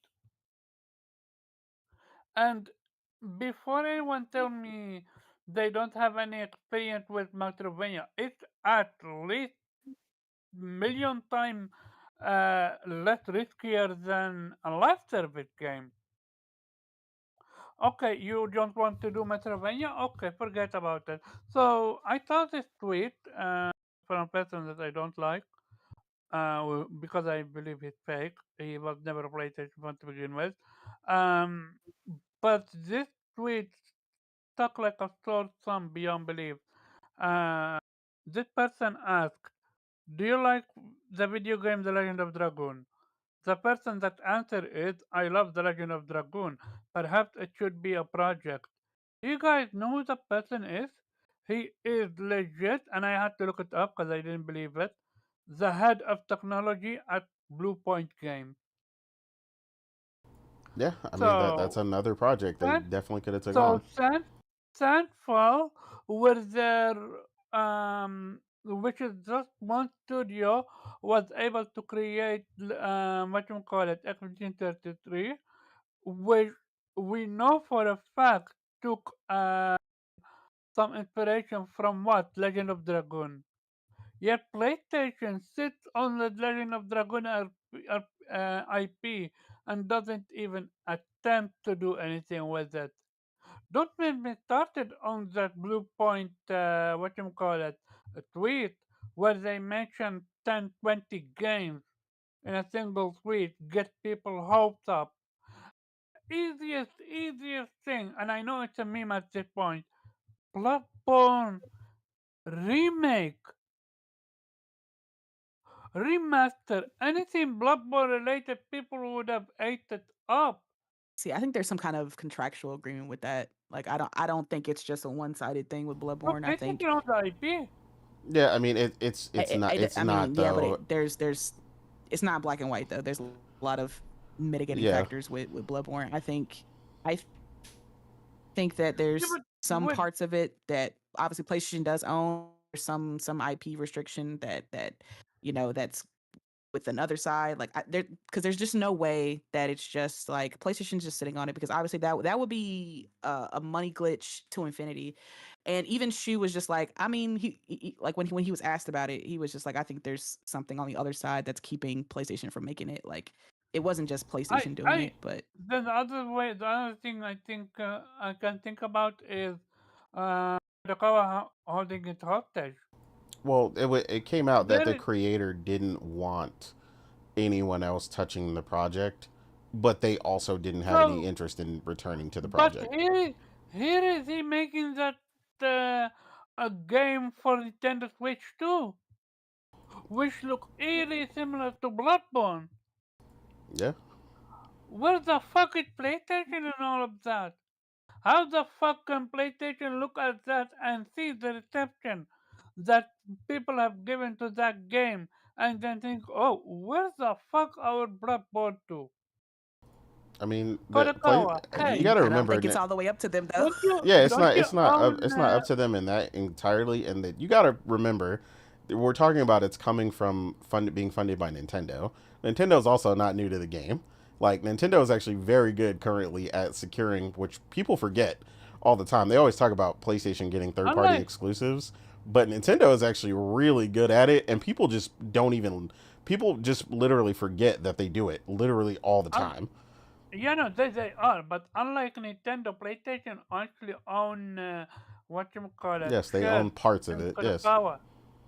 but you can't make So that decision. Yeah, but You not okay? yeah, they, Yeah, you yeah. can't. It's not That's a controlling interest, and number two, you don't want to yeah, they own force. a I'm not. minority share. Yeah, But I'm not talking controlling. But I'm like if I'm PlayStation, I'm gonna be so pissed at the creator of Bloodborne. I'm like, dude, you either make a Bloodborne 2 or you give me the IP.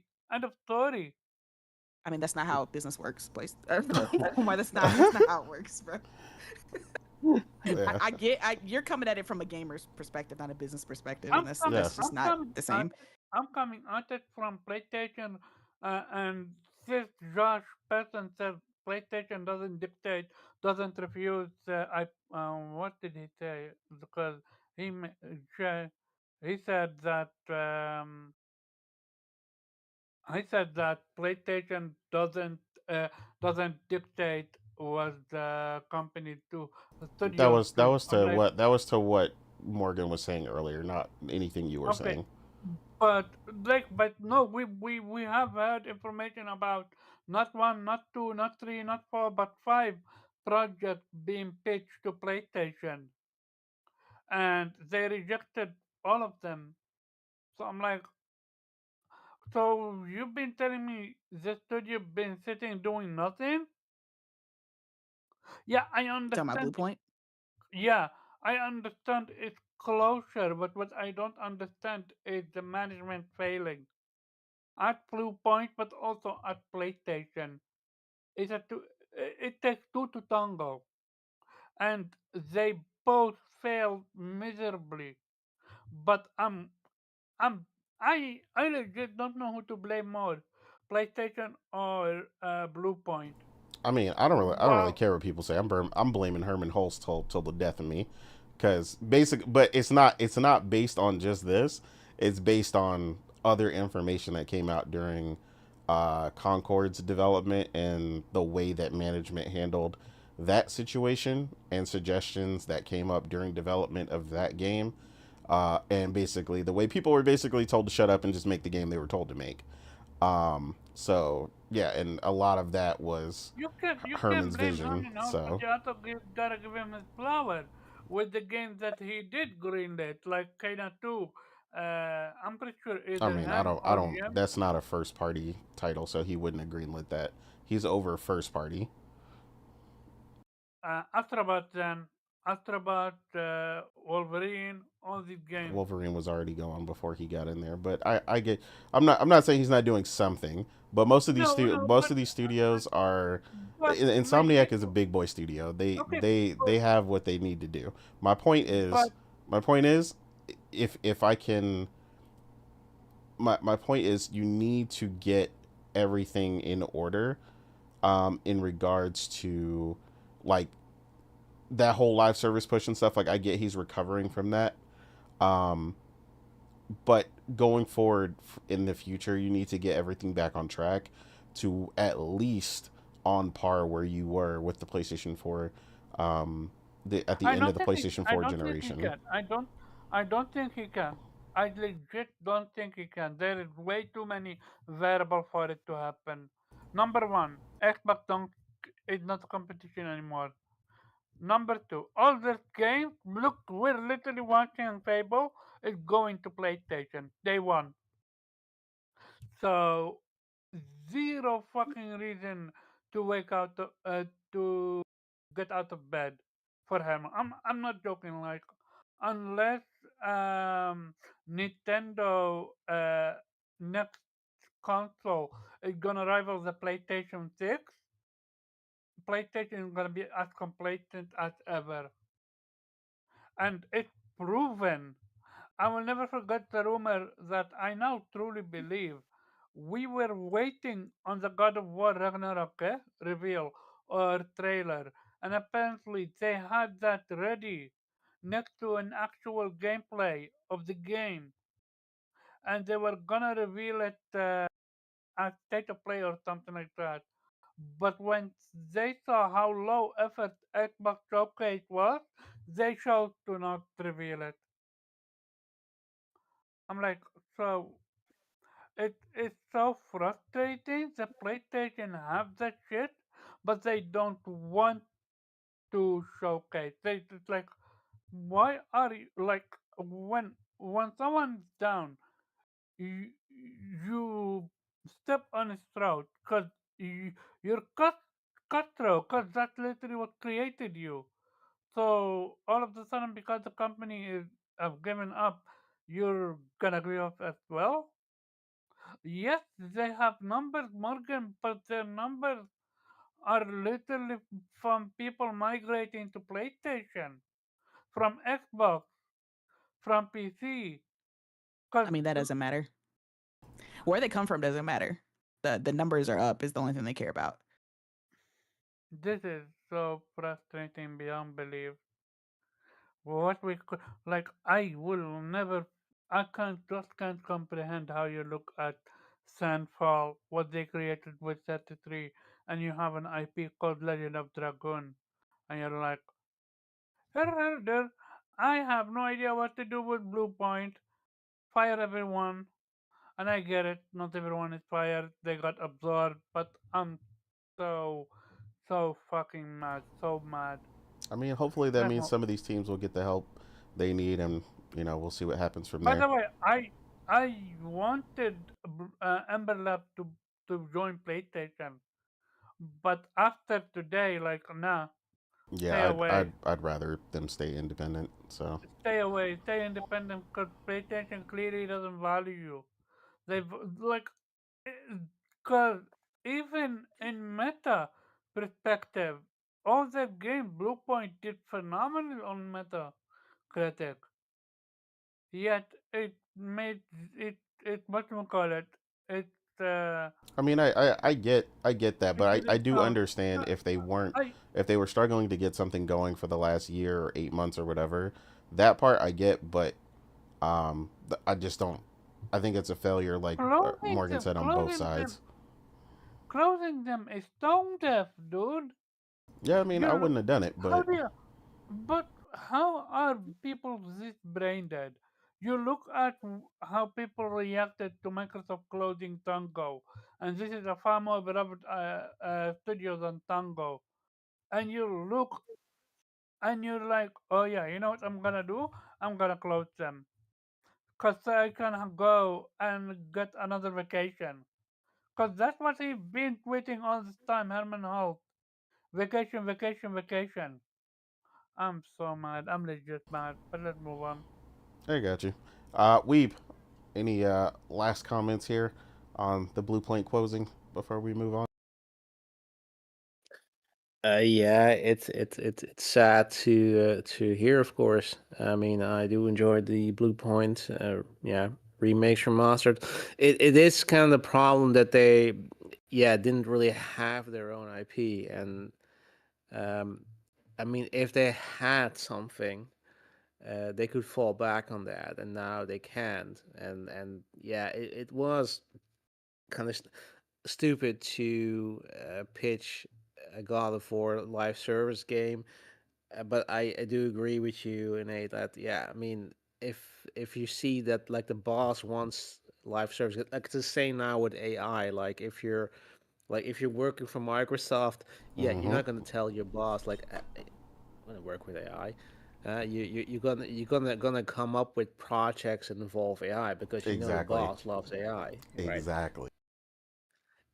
And that's yeah, and that's a problem. So yeah, and yes, they should never have pushed that live servers, trend, whatever you want to call it, and they should have played to the strength of their studios. Bluepoint was a studio that was excellent at remastering or remaking existing IPs. And yes, I would have loved, we all would have loved to see, okay, what can they do if they make something, of their own? But yeah, they should have stuck to their strength and created a single player experience that they're known for. And they could have, yeah, they should have gotten all the support for that. And that's kind of the thing is like, yeah, we don't know what they pitch, right? Like, it's really hard for a studio like that to out of nowhere pitch something that's really compelling.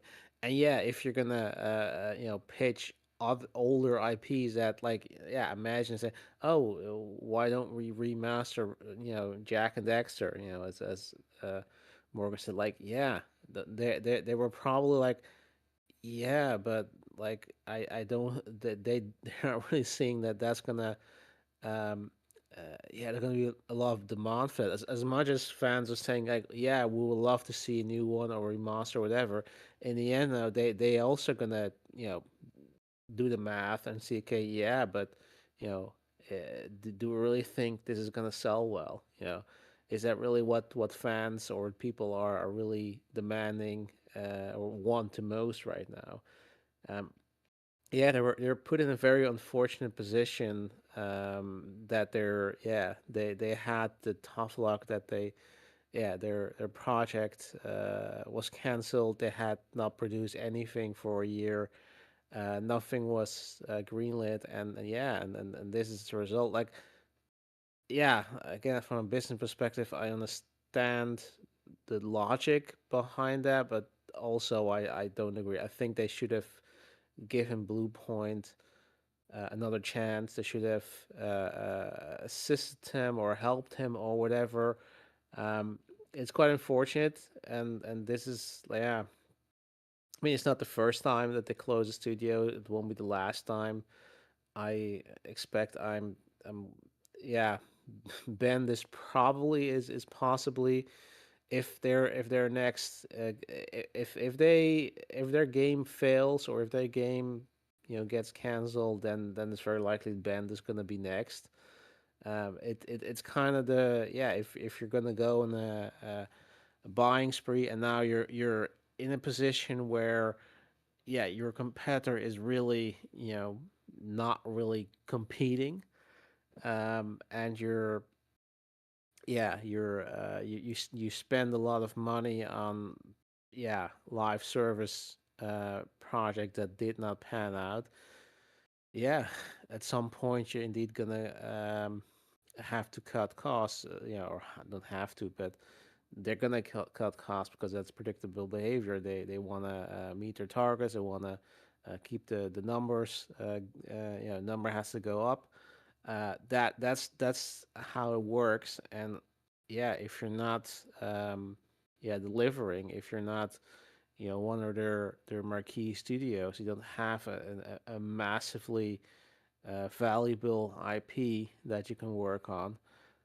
Yeah, this is what's going to happen. Um, and I mean, I said to you, like, I was already afraid of that, considering we didn't hear anything from Bluepoint for so long. I was kind of afraid that's what's going to happen. And unfortunately, my fears have proven to be true. And yeah, I'm absolutely disappointed in that it came to that. I really would have loved seeing Bluepoint doing what they do best, and potentially need doing a new IP, playing to their strength. And yeah, they did become victim of this entire overreaction of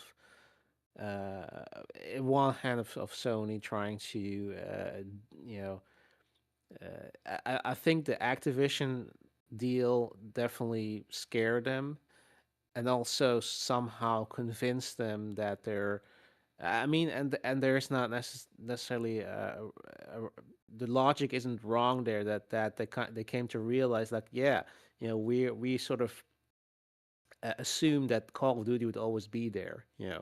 We assumed that we would always have that, the money that's coming in right now. that would always be there. We wouldn't have to worry about that. And then I was like, yeah, but that could change.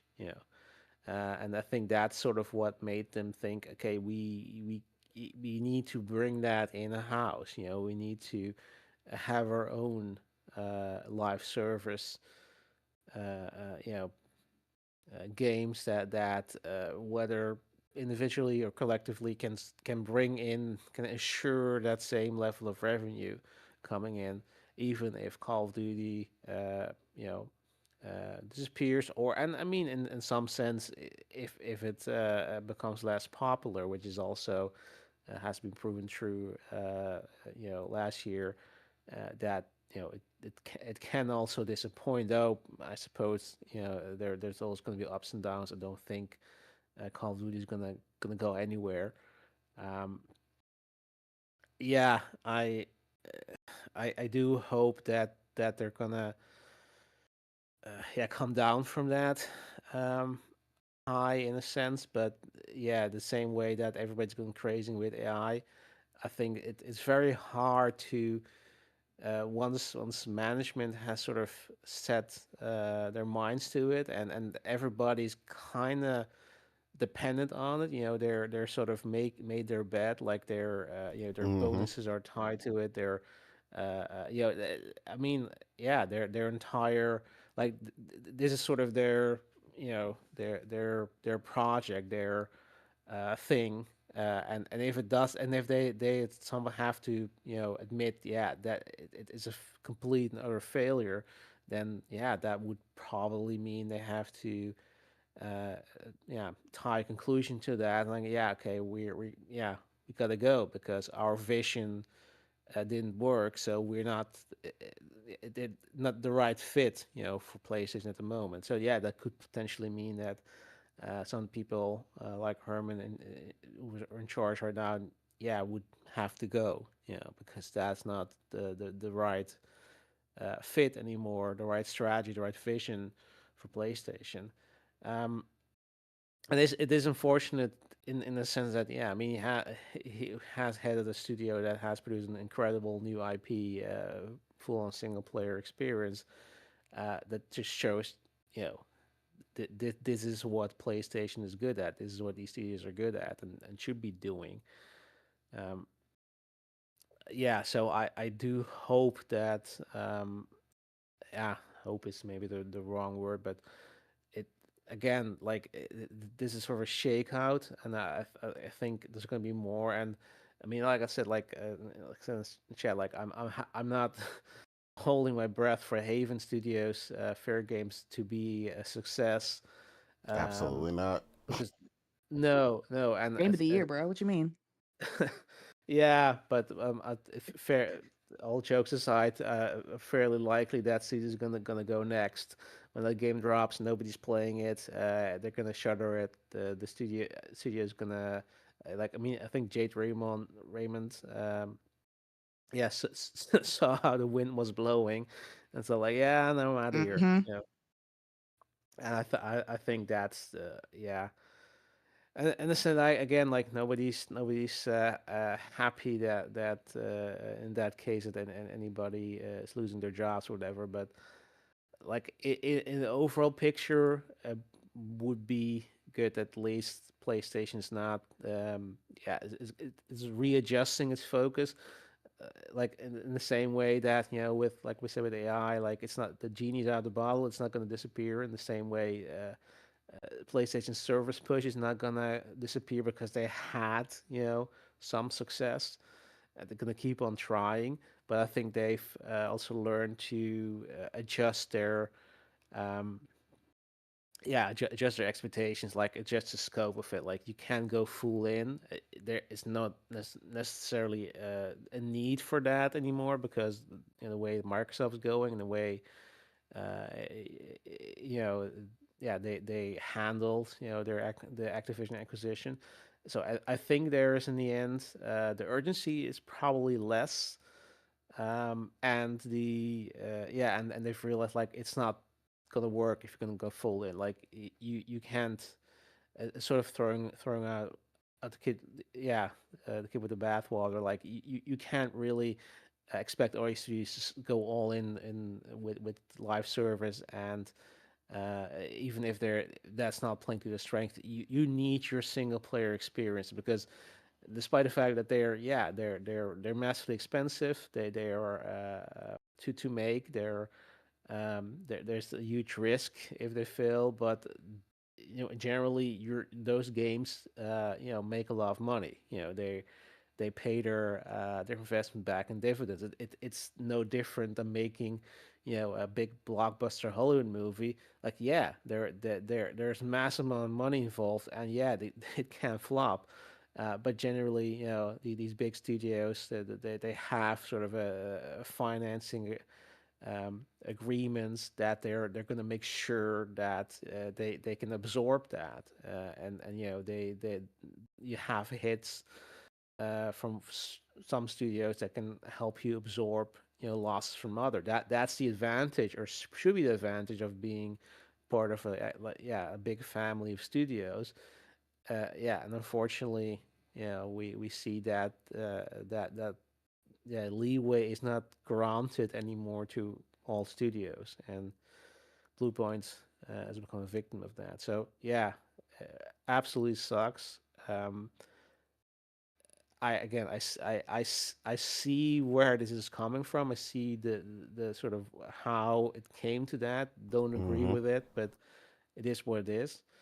And I do hope that at least from studios that are making these great experiences that we have, that's the last we hear of that, right? That if there's any shakeout, yeah, look, Haven, all the luck to you, but uh, I wouldn't really lose any sleep over it if that or any other studio that somehow is only there. If Bungie, not gonna happen, but if Bungie's like, okay, yeah, look, we're gonna close shop, I wouldn't lose any sleep over it. Like, it's not my my cup of tea. It's not the games that I like to play, but also it's not, it hasn't brought any positive influence to the rest of PlayStation, to the rest of the studios.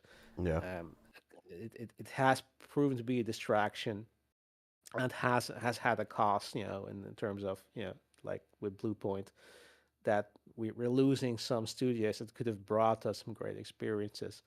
And yeah, they're not gone forever. Yes, the people for the most part are absorbed in other studios, but they will be working on projects of those studios.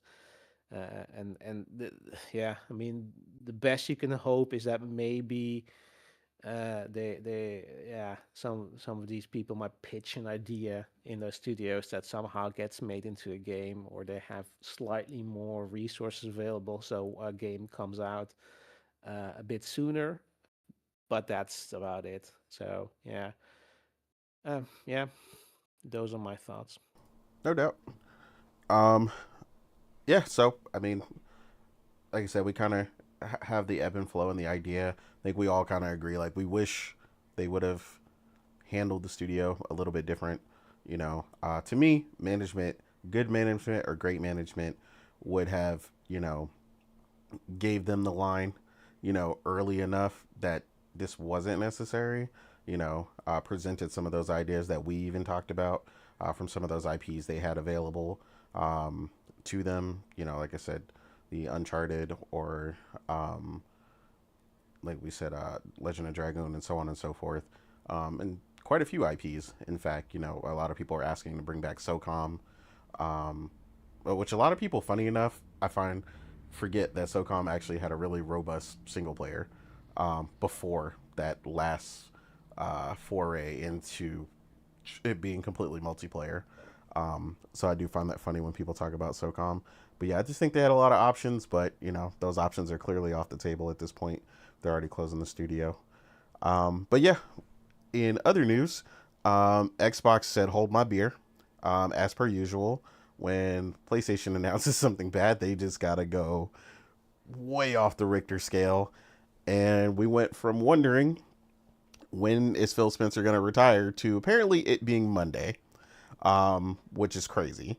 Uh, this announcement almost immediately followed the day after, with Xbox Phil Spencer announcing retirement. Like I said, effective pretty much immediately. I mean, the new named head is already, from what I understand, speaking a lot. She's doing the famous Xbox, you know, PR tour, as it were, where they you got to say all the right things, and it's gonna be amazing, and I'm gonna right this ship and bring back competition and all these other things, and obviously this person being put over, the heir apparent, who we all thought would be the next head of Xbox, Sarah Bond, also caused her to put in her resignation. Understandably, right? You were publicly groomed for that position, and it's technically a public humiliation to be passed over for it when everybody knew you were supposed to be the one. You were the pick. You know, it's kind of crazy to see that happen. I thought, for sure, she built up a lot of goodwill in the community already. A lot of people know her face. A lot of people love her rapport. She did a lot of great work for Xbox in Japan, honestly. As me and Morgan famously always say, we're going to miss, no more Xbox Serabando Desu, her intro when she was in Japan, which was always funny to hear her say. But yeah, like she did actually get, Xbox on the map for quite a few titles that come from Japan, and increase their support. And, again, she wasn't, the best thing, but, she did the best she could in that position, in hopes of gaining that top spot, right? So I definitely understand her resignation, to this unknown entity, who Microsoft just apparently made a decision. It's come down the wire that apparently the board made the decision on the 17th and then just kind of hit everybody with it, which is literally insane. Like that, anybody who knows how these companies typically operate, that is an insane decision to make at that short of an interval, and then just basically start implementing these changes effective immediately. Basically going around, someone you've already basically set for the position. It's causing a lot of chaos right now, apparently, at Microsoft, at Xbox. Again, people are already, of course, rightfully so, scrutinizing the decision, as Microsoft is in a bit of an issue right now, themselves, right? So the parent company, not just Xbox, but with AI not being, the rub the lamp genie they all thought it was going to be, and the 80 billion they've wanted to invest in that, and all the other things going on, and now taking this person who was an AI head, and just slapping them in the Xbox seat and going, hey, here's this new person, and she's like, I'm gonna bring back competition. I jokingly told Morgan the other night, I was like, she's saying everything but make Xbox great again. I was like, she is running the PR campaign of the year right now, where she's like, I'm gonna bring it back. It's gonna be the best Xbox you've ever seen. I'm just waiting for someone to AI generate make Xbox great again hat on her that's like green or something. I'm sure it's coming. But yeah, like I said, people have already talked about it. She doesn't have a history in gaming. For whatever reason, her profile says she's gamed since 2001, but for whatever, I guess her Xbox profile, that is not the case. Apparently the Xbox profile has played like 30 games, in the past month or something. Like, she recently published her, I guess whatever her public given, gamer tag is. So, I mean, if that's the extent of her gaming, then that's interesting. But maybe she just played elsewhere. So I'm not going to speak on her gaming credentials. Like, she can talk about that more later, because she claims she's been a gamer since 2001. But yeah, I don't know. This decision seems kind of off kilter. Seems kind of weird to go from, Phil Dominus Maximus Aurelius Spencer, as King would say, to basically overnight, and kind of surprise your fans and hit everybody with this decision. Because when they restructure this is not going to be the only place that's getting restructured, right? They've obviously had a number of layoffs over the last year or so. Well, 2, 3, 4 years or so. Um, between Microsoft and Xbox. And word on the street is it's potentially going to get even crazier. But yeah, just this decision alone seems really weird, coming out of kind of left field.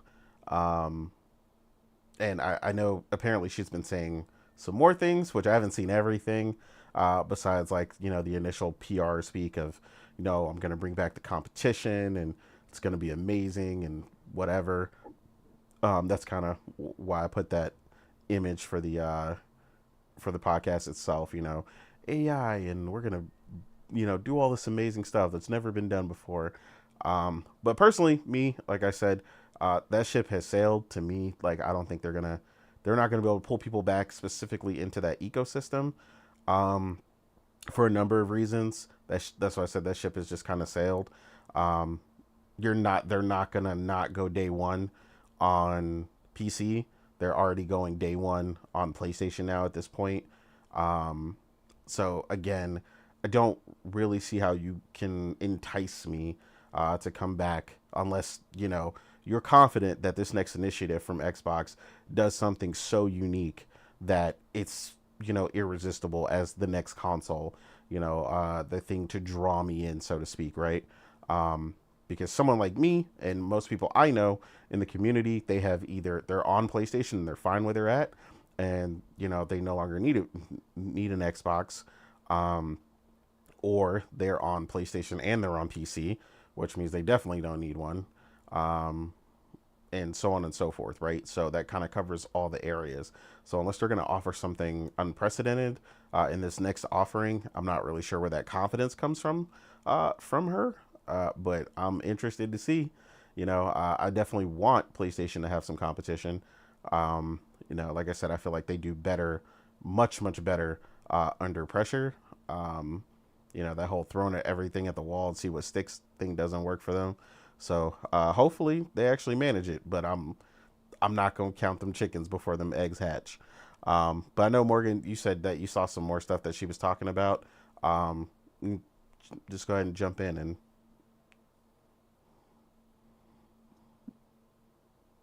There's so many layers to this situation. Let's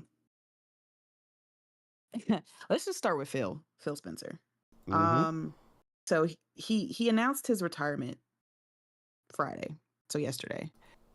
Oh wait, Just before you go, I did yeah, want to go say ahead. because somebody brought this up, Phil hasn't been looking good over the past year, so I do hope that for all the crap we give them, I hope it's not due to his health that this decision was so sudden, because he has lost a lot of weight and his color has changed, so hopefully he is in good health. Just wanted to put that out there. My bad. No, you're good. Um, yeah, this announcement was yesterday. It was quote unquote breaking news from like IGN. Like I was just at work and then I got a notification. I was just like, what is this? And at first I had to make sure this wasn't like a fake account. I was like, nah, what? Because the way that the news that I saw, it was titled Phil Spencer retires, Sarah Bond out, and then Asha in. And I was just like, wait, hold up. So Phil Spencer announced his retirement from Xbox yesterday. And then he says he's leaving as of Monday.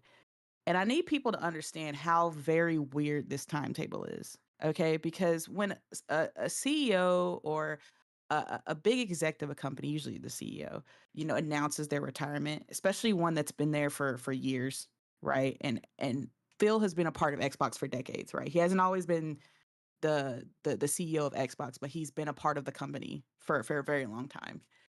And you're as quote unquote as beloved as Phil. That type of announcement to just say I'm retiring and leaving within the business day is very it's very strange. Okay. It's Even highly when unusual. highly, highly unusual. Okay. Because even when someone as divisive as Jim Ryan announced his retirement. I need y'all to understand he announced his retirement from PlayStation in, I think it was September of 2024 or 2023, excuse me, 2023. And he didn't leave. He said, it's going to be effective April of 2024. Okay. So he stayed on months after, right? And that's usually the timetable for CEOs. They'll announce their retirement, but it isn't coming until like the upcoming months. Like they let it be known. They tell who's gonna take the mantle, or they tell like, hey, we're gonna have an interim in between, so that the transition period, and everything, the passing of the torch can be effective and it doesn't disrupt business. Okay. So the mere fact that Phil was just like, I'm out in 2 business days is insane to me. Like, I have to think there's some kind of other stuff going on. Like Anae said, I hope it's not like health related, but it's very strange for someone who was the lead of a head of a corporation to just be like, I'm out the next day, and then she's coming in, and then that's just it. Like, he says he's staying on in like a interim kind of thing to help, advisory role to help, but that really don't mean shit. That usually just means she'll be able to contact me via email if she has any questions. Like, that's just like, it's very strange the way that was handled, and I just don't. There's a lot of questions I have about this, and I'm sure probably Jason Schreier will come out with his little expose, telling exactly what went down when it comes to this whole thing. But it's very strange to me how quickly this transition period from one CEO to the other is happening. And then two, we have Sarah Bond, which is like probably the strangest part of this whole situation, right? Sarah Bond, the upcoming Xbox exec, she's worked her way up. She's been working her way up for especially this past generation of, getting Xbox to this transitionary period from being a, you know, console kind of first uh publisher to being a third party, essentially. Like, she's the one that kind of frontiered the we should start putting games everywhere. She kind of pioneered the Play Anywhere initiative. She pioneered the backwards compatibility initiative. And everybody and their mom knew that Sarah Bond was going to be the one to take over when Phil stepped down, right? Like, it was like this, it was like the most known secret in the industry. Like, they were pointing and making her to be the next in charge of Xbox. So when I saw that Phil Spencer was retiring, I read that first line, and then I didn't finish reading the headline, and I just happened to see Sarah Bond's name. So I assumed it was going to say Sarah Bond taking over. But then I saw Sarah Bond out. I was like, wait a minute. Huh? And then there's this new entity involved who I've never heard of, and 99% of the game community has never heard of before, that is coming in and taking over Phil's position. So this tells me that there's some type of internal battle going on in Xbox, right? And I think it's probably happened these last couple years with the transitionary period between Xbox, and it's now going, multi-platform and everything like that. And then what was it, last week or the week before last, that we covered Xbox's numbers, the financials, not looking good. And I said that something was going to happen. I was like, look, these numbers are bad. I kept saying, I said, something is going to happen because these numbers are not good. All right. And now we're kind of seeing the ripple effect of this. I just think they wanted a new direction for Xbox, right? One that didn't involve the old regime. Okay. The old regime being Phil and Sarah, right? They were cut out. They're like, look, this isn't working anymore. We can't do this anymore. These numbers are not looking good. The end results are not looking good anymore. We need a new face of Xbox. Because whenever a company has a transitional period and they want to be seen as something new, right? They want to rebrand. They always have a new face come in the situation. So here's this fresh young face for Xbox, right? This Asha, right, who was in the position of, she's been working at Microsoft since 2024 apparently, and she was the head of the AI core group within Microsoft. Already red flag number one. She's never she doesn't have a really gaming history. I mean, she says she's been gaming since 2001, but then she also says she doesn't really know much about Xbox and she's in a learning phase. So it's just like, what have you been gaming? Like, if you like I was talking to him, like, do you mean like by 2001 you were playing solitaire? Is that what you're? Because that's technically gaming, right? So I True. mean, what does that mean? I've been gaming since 2001 because that's a very broad statement, right? Agreed. Um, and she put out a tweet saying things like, asking gamers what were their 3 favorite games, right? And so, people are commenting and somebody asked her what's hers. And she said Halo, GoldenEye, and something else. I'm be real. It just sounds very PR. It sounds like someone told her, Hey, yo, all right, here these are go like these the legacy games. titles. Yeah, make sure you say These these. are the legacy titles that will, officially mark you as a gamer. Right. Here's 3 games that people hold beloved. We got to at least put one first party Xbox since you're the head of Xbox, Mm-hmm. and we'll give you the mascot game, Halo. All right, we'll give you a classic, right? That is beloved by everyone, right? GoldenEye, right? One of the goats, right? Let's put that in there. Let's sprinkle that in there, right? And, And coincidentally, they own Rare. yeah, coincidentally, right? So that's also under the Xbox umbrella as well. Um, and I'm trying to look up what was the other game that she said. She said 007. No, that's Goldeneye. Valheim, which is I think is the newer She game, said the scroll. Valheim. Yeah.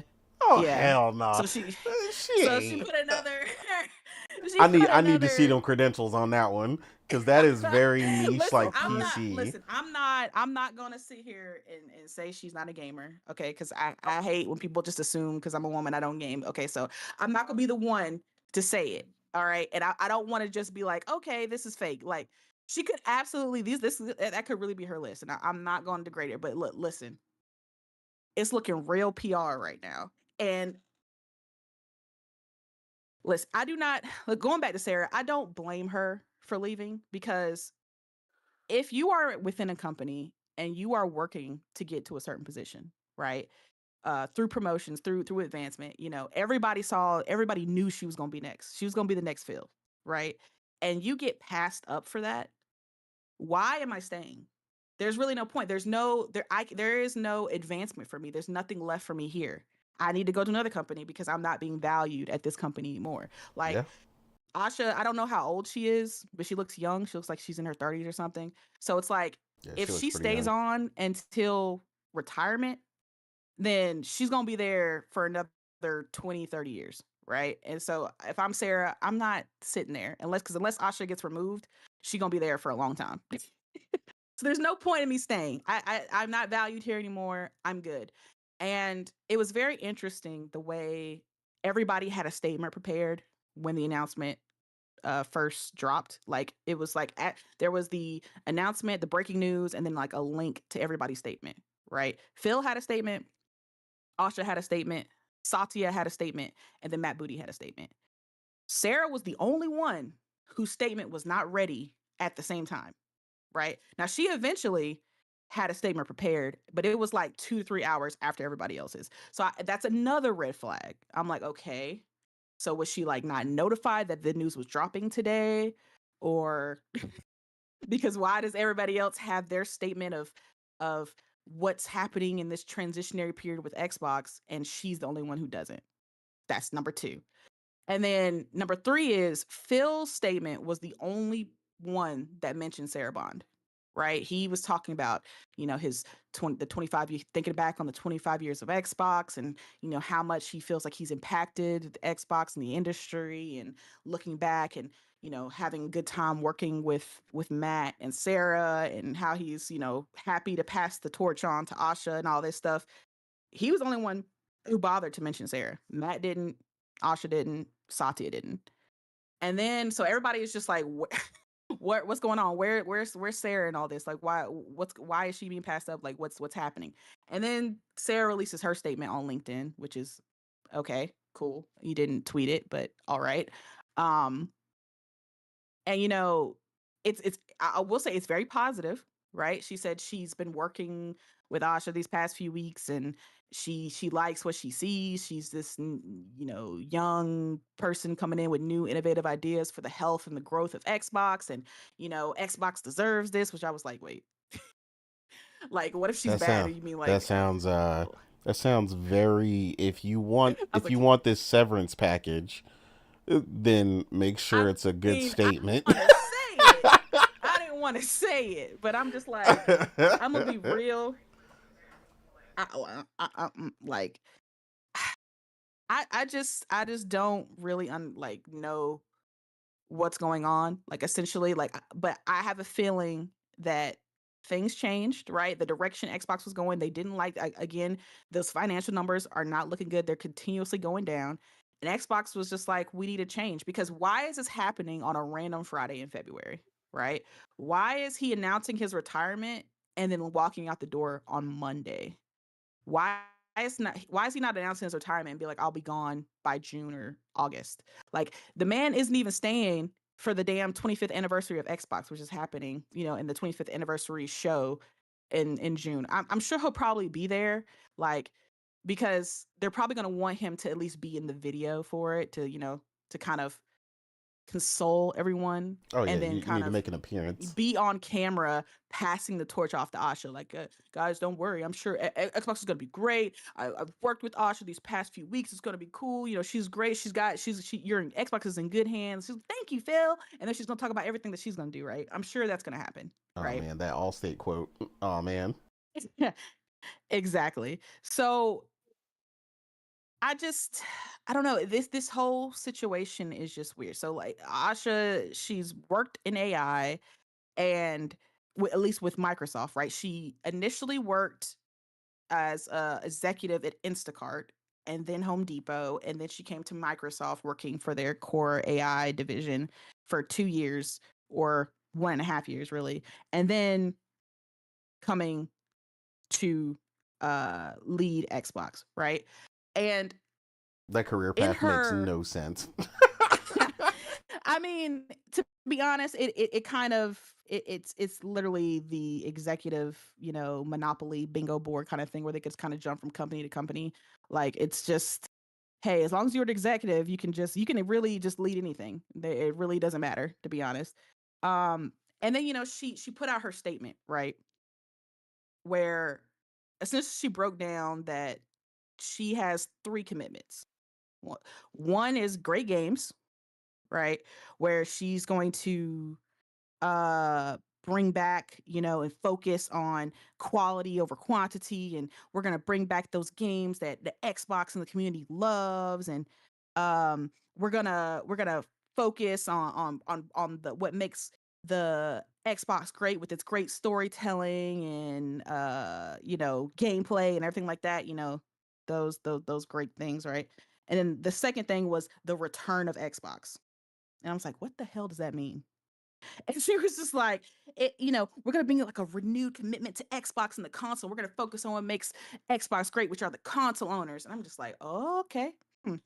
And then third, she was like, the future of play, where we are going to like focus on innovation and leaning into what we already have, which is our teams and our characters. And she said something so fucking funny that everybody is just kind of reiterating and focusing on, where she starts talking about AI, which is the big thing. Because obviously, if you have a former AI head, you want to know what their stance on AI is, right? And she says, and I quote, as monetization and AI evolve and influence this future, we will not chase short term efficiency or flood our ecosystem with soulless AI slop. And everybody was like, oh, okay, so she's like, okay, she's anti-AI, so that's good. She's giving us our what we want to hear. And I'm just like, listen, she is essentially telling you exactly what you want to hear. This is a PR statement of all PR statements. Mm? Okay. Um, she's essentially telling everyone, like, I'm like, this is clearly something written by a very well-informed Xbox PR member. Okay. They know exactly the boxes to check and what people want to hear from the next executive, right? Because in any kind of transitionary period, people are very wary, right? They're very scared of any kind of change, especially when you're on a company as thin ice as Xbox is, right? And now you're bringing in this new change. Oh my god, we're losing Phil. What the fuck?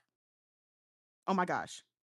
Like, so you're gonna have, in order to basically put out the fire and make sure that nobody freaks out, you're gonna have to say things that, you know, at least reinforce that, don't worry guys, nothing is going to change, we're going to be fine, Xbox is going to be essentially great again, and we're going to bring back what makes Xbox great, right? Mm-hmm.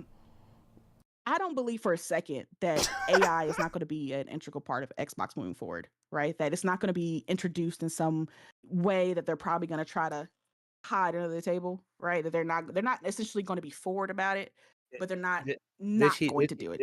did she say senseless AI slop? So basically saying no, we're gonna give you purposeful AI slop. Exactly. That's what I'm saying. Y'all need to learn to read between the lines. They're like, "Oh my god, no AI." I'm like, "No, no, no. That's not what she said. She just said no soulless AI slop."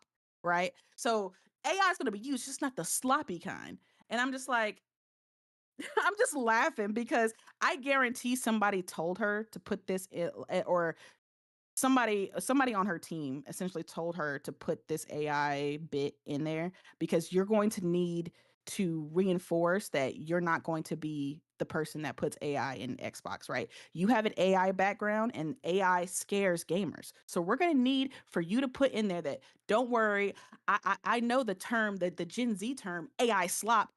That's what all the kids are saying. So I'm going to make sure I put that in there and say that I'm not going to have AI in these games, and that it's all about the creators, and we, I know humans are the backbone of what makes games great, so I'm not going to put any of that, the AI slop in there. And I'm just like, listen, again, I'm not going to sit here and say she's a liar, right? She hasn't done anything yet, so I can't sit here and be like she's lying outright.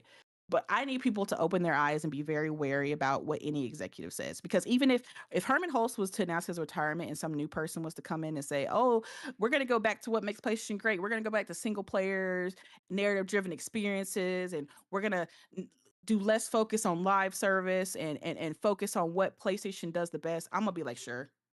Mhm. Sure you are." Like, I need to see it. I'm not taking anybody's word for shit. And especially when it comes to executives, they do is say exactly what you want to hear, and to the point to get you on board, and basically get your defenses down. Because now she's all over Twitter. And again, doing what the Xbox executives do, which is be on Twitter too damn much. She is replying to like everybody.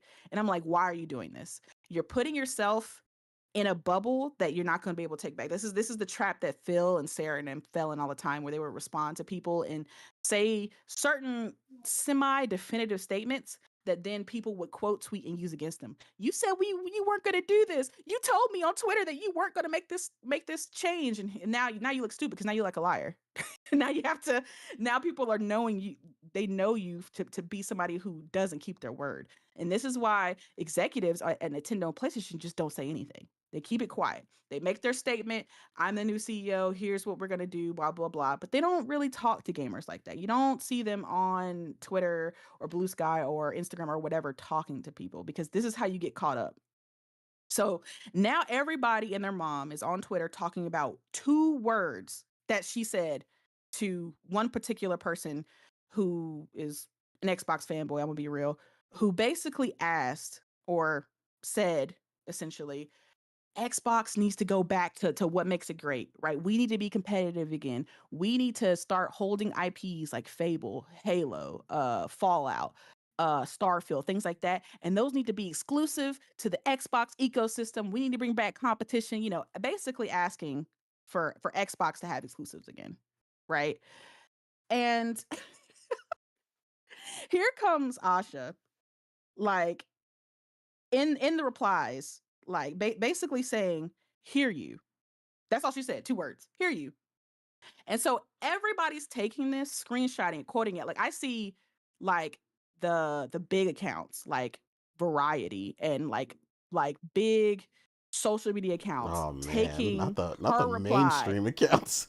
The mainstream, I'm not even talking about just in gaming. I'm just talking about mainstream accounts taking what she said and being like, "Oh, the new Xbox CEO replies to somebody asking is essentially about exclusivity with "hear you," and so now everybody's like, oh my god, exclusives might come back, and I'm like, I mm, this is how I know most of these people I hear have never worked a day in their life. Like, because there's no way you hear the word "hear you" from an executive and think that means yes. Okay. This is essentially what you hear from your upper management when they email you, you ask them about something. They're like, yeah, yeah, noted. Yeah, That just exactly. means that doesn't mean shit. It doesn't mean shit. It just means, okay, yeah, I heard you. Yeah, cool, great, whatever. Moving on.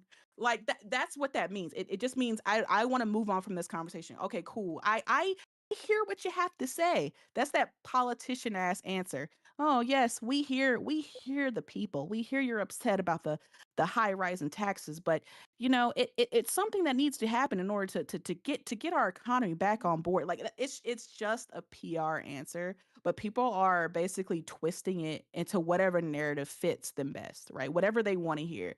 Like, oh, this means she's bringing exclusives back. Oh, this means she's going to have some type of exclusivity back. And I'm just like, this is the problem. This is why you don't answer. This is why you don't go on Twitter and start talking to people, because this is the equivalent to the politicians coming out and kissing babies and shaking hands and answer questions on the poll and not giving a definitive yes or no, but kind of giving that wishy-washy answer that gives people hope.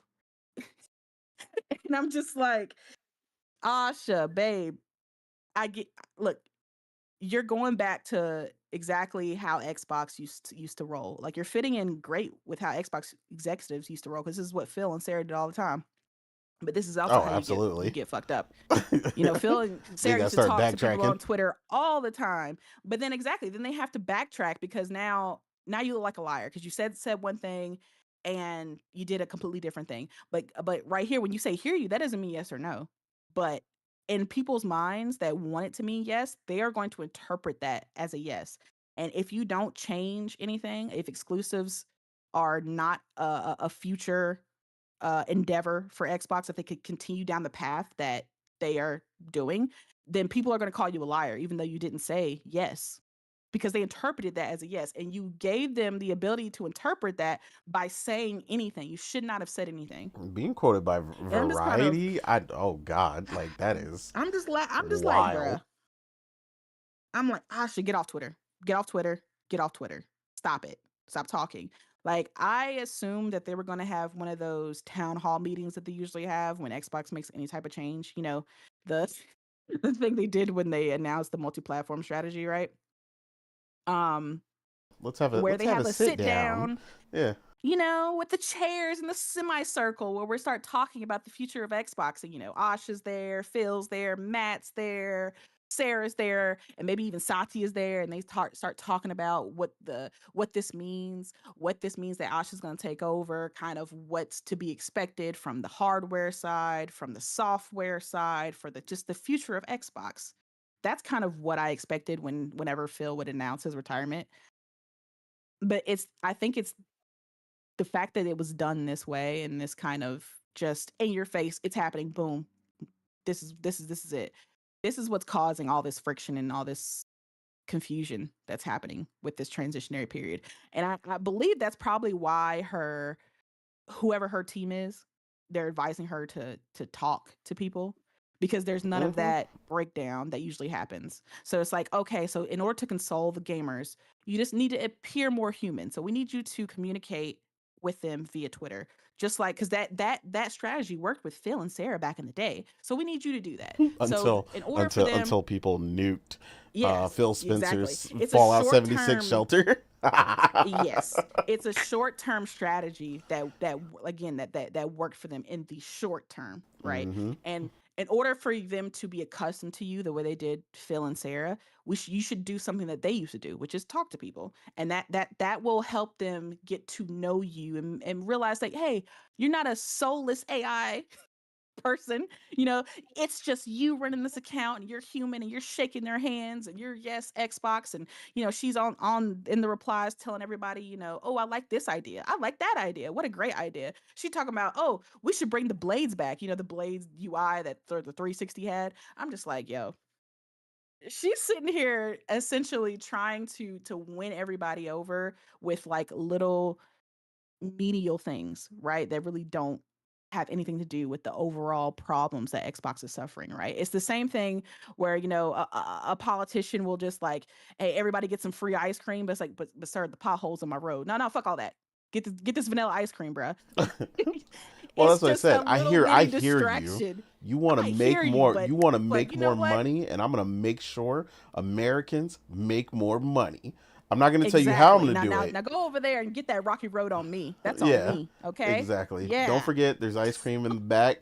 Party There's favors when ice you're cream headed for out the door. everyone. It's But gonna be sir, great, and I'm gonna validate my everybody's the parking. the price of living though, my wages. Don't worry about that. Just get this ice cream right We now. gonna It's get it's to fine. that. It's fine. We gonna get to that. I'm balling. My Mercedes is outside. This is I'm on me. balling. Okay. So we gonna get to you getting money at some point. But in the meantime, work harder. Uh, Do you know you I'm can I'm earn the just kind of American laughing. dream if you believe. Be- it's working though, It's because at least with the extreme fanboys, because now they're all in there talking about, yeah, Asha's she's gonna bring back the old regime. She's what we need. I'm so glad that the that old Phil and Sarah are regime. out because we need exclusives back again. She's gonna make Xbox the console Oh, now we relevant, need right? exclusives. Oh wow, that's I'm interesting. like, wait a minute, I thought everybody was on board. I Yeah, thought I thought the I the thought when we all change played, to we all third win. party Like was good because now everybody has access to games. That's what they told me. They said they don't care about exclusives anymore. So I'm trying to figure out, wait, what happened? that's what I heard. So And you so mean as to soon tell me Phil was wrong? what? Phil? Oh no, not Uncle Phil, not Daddy Phil, but it's just like as soon as the inkling of the possibility that exclusives could be put back on the table, it's a whole 180 with these dudes. They're all, yeah, yeah, yeah. I'm just like, wait a minute. Y'all were telling us you didn't give a shit about exclusives, that exclusives don't sell consoles. And now they're in the replies literally saying the reason they need exclusives is because the Xbox console is dying. This is what will bring the sales back for Xbox. And I'm like, you told us that was a lie. But you know what? Cool, cool. I'm glad you're seeing the light. They're like, because everybody's asking, wait, what are you talking about? This is good for Xbox. They're selling, more games than ever. We shouldn't want to go back to exclusivity. And they're just like, no, no, no. Why do you think the sales are so bad? Like, why do PlayStation, Nintendo don't share their games? So why should we? I'm just like, oh, okay. So this is kind of the kid on the playground thing where I don't want to share because nobody else is. Cool. Yeah, pretty much. But yeah, this whole thing is all I'll say. I'm not going to call this woman a liar because I don't know her and I don't know her policies, and she's not even officially, the head yet. She's not going to be the head Yeah, till Monday, so she hasn't done anything she's doing a lot of to or pre-campaigning. against me. Yeah, she's doing the pre-campaign run right now, where she's visiting every state, waving at the podium and all that stuff, right?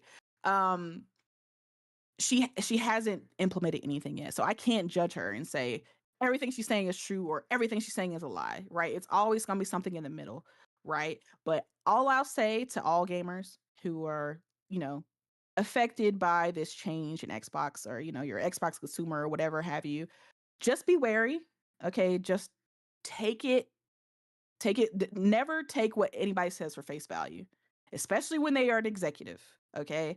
If they promise you the world, don't fall for it. All right. If it sounds too good to be true, it usually is. And I'm going to tell you right now, when it comes to the exclusives, that is a genie that's already out the bottle. That's not going back. Okay. Satya is the one who is anti exclusive. And at the end of the day, Satya is the one that makes the decisions, right? Whatever he wants goes, right? Yep. And PlayStation makes way too much money for Xbox now for them to kind of just put that back. Like, them financials ain't looking good, and taking PlayStation off the table would not help. All right. Them And this Forza Horizon generation is sales looking good on them financials. imagine them taking that shit off PlayStation. Yeah, all right. Um, but the thing is, it's like that won't help at least this generation. Xbox Series S and X are far too gone. You're not going to get any more sales out of that. So trying to use exclusives to pick up the sales when supposedly there's only like a year left for this console anyway, as far as, the next generation coming down the line, there's really no point. There's really no point. And the Xboxes are too overpriced anyway for exclusives to really do anything. So it's just like take the L for this generation. Maybe next generation will be the point where she starts making some changes. Maybe they'll do like a time exclusive thing with their properties where it'll come to PlayStation, but it won't be for 6 months or a year or something like that. The same way PlayStation treats PC. Maybe they'll do something like that. But to think that it's stopping altogether, listen, I got a beach condo to sell you in Utah if you believe that shit's happening. Like it's not. Okay? That's like asking PlayStation to stop making PC exclusives. That's not happening either. Like it's just going to be a thing. Yeah, but at the end of the day, I just think they did Sarah dirty. I honestly feel the worst for Sarah because I feel like she worked her butt off. Like I get not everybody agreed with the policies that she implemented, but um at the end of the day, Xbox was like a dying ship and somebody had to do something. So Yeah. she did something, right? Everybody on Xbox loves Play Anywhere, the initiative she started, and everybody on Xbox loves her backwards compatibility initiative too. So I mean, I just feel bad. I just feel like she put in a lot of work over an Xbox, and now somebody else who's been at Xbox for all of 2 years is coming in after she put all this work in and just, Yeah, oh, that is. that's my job now. Thanks. Yeah, Like, honestly, I agree with you. I feel the she's worst better for than me. Sarah. She's better than me. I'll tell you that one because I wouldn't have been as nice in my in my farewell letter. I'll tell you that much. Um, but I wish Sarah nothing but the best because I'm sure I'm not sure what's going to happen with Phil's future. Like my guess is he kind of just stay out of gaming. Like he just kind of Yeah, retire and I think enjoy his retirement. he's done. Yeah. Yeah. But I wish the best for whatever Sarah finds. I hope, she's got a golden parachute, so she'll be fine. She'll find another executive board to be a part of. But I hope she gets appreciated for whatever job she gets next. They did my girl dirty on Black History Month, man. That shit crazy. Mm-hmm. It's just like, damn, Sarah, not like this. They could have had a historic moment, man, but they Yeah, chose to do they something definitely else. chose a moment. For me, how I feel about the situation, I'm not the biggest Phil Spencer fan, as I'm sure some of you have surmised at this point. But I will say, if Phil was not there, Xbox probably would have been gone a while ago. He really was the only thing keeping it afloat. Now, was it putting band-aids on a giant ass ship, with giant holes in the side and just barely keep it afloat? Sure. But I mean, it's either that or let it sink, right? So he did enough to keep the shit afloat. I'll say that. Yeah. And many people inside Xbox said the same thing. Like if Phil wasn't there, Xbox would have been done as a company. So I don't want Xbox to go away. Like I'm not an Xbox, you know, gamer, like as far as like it being my preferred platform. I do play Xbox games, but it's not my preferred platform. But I don't want it to go anywhere. We already see what the issue is with their lack of competition now, right? Imagine if they just didn't exist, like it just imploded and it was gone. Yeah. Like PlayStation would be in a fucking terrible state. Like they wouldn't give a fuck about nothing. It would just be them just reigning supreme until maybe like Apple or Amazon tried to come in, and God knows I don't want either of those two entities to try to come into gaming. Same. Yeah, God help us. But yeah, I'm sad to see him go. It's a bittersweet moment, He's been there for a long time. He was one of the last of the big three, right? with Sean and Bowser and now him. So it's just like, damn, the old guard is finally gone. And now we have this new regime, which is which we just discussed, PlayStation, and then not doing so great. Not doing so great. I'm not a fan. We got Shu gone. It's just like all of the people that were giving us the console generations that we come to know and love have all left now, and it's all like the new guard. And I don't know if I trust this new guard. They haven't been doing so great. But I'm hoping for the best for Asha. Like I'm hoping that this former AI executive doesn't do anything to negatively affect Xbox. But I'm not holding hope because I think Satya placed her there for a specific reason, right? He wanted her there because he wanted someone who believed in what he believes in, right? Microsoft is heavily invested in AI, very heavily invested to the point where that's all that Satya is basically running now. He kind of put himself away from all the other branches within Microsoft, and he's like solely focusing on AI. Like it's make or break for them for AI to be a hit. They need AI to survive because Microsoft has put billions of dollars into it. So they need this shit to take off. So if you think an anti AI or an ex AI executive being put in Xbox is just a coincidence, Yeah, it's definitely not. okay, we're gonna see some changes. My guess is the first thing is going to be Game Pass. I, I said it the other weeks before that PC Game Pass was going to be axed, and then that article like the next day was like, yeah, PC Game Pass is probably going to be folded into Game Pass Ultimate. And I said, see, told y'all. That's gonna be the first thing. They're gonna get rid of that because it's too much money being lost, And and I'm that's gonna gonna cause ultimately PC see gamers my way to out. exactly like I just said, PC gamers about to be out.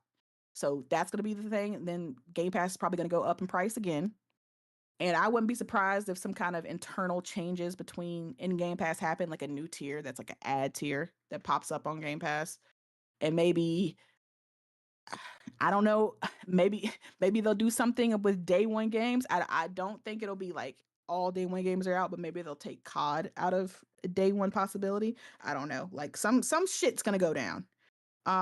You don't make this much of a drastic change within like 3 days of changing the fucking CEO and not have some crazy ass drastic change happen down the line. I think they're going to be real quiet until the anniversary because they're going to hit you with all these great games and remind you of how great Xbox is and all this. Yay, yay, yay. Hurrah, hurrah. Xbox, Xbox. But I think by the end of the year, we'll see something that we probably won't like from Xbox.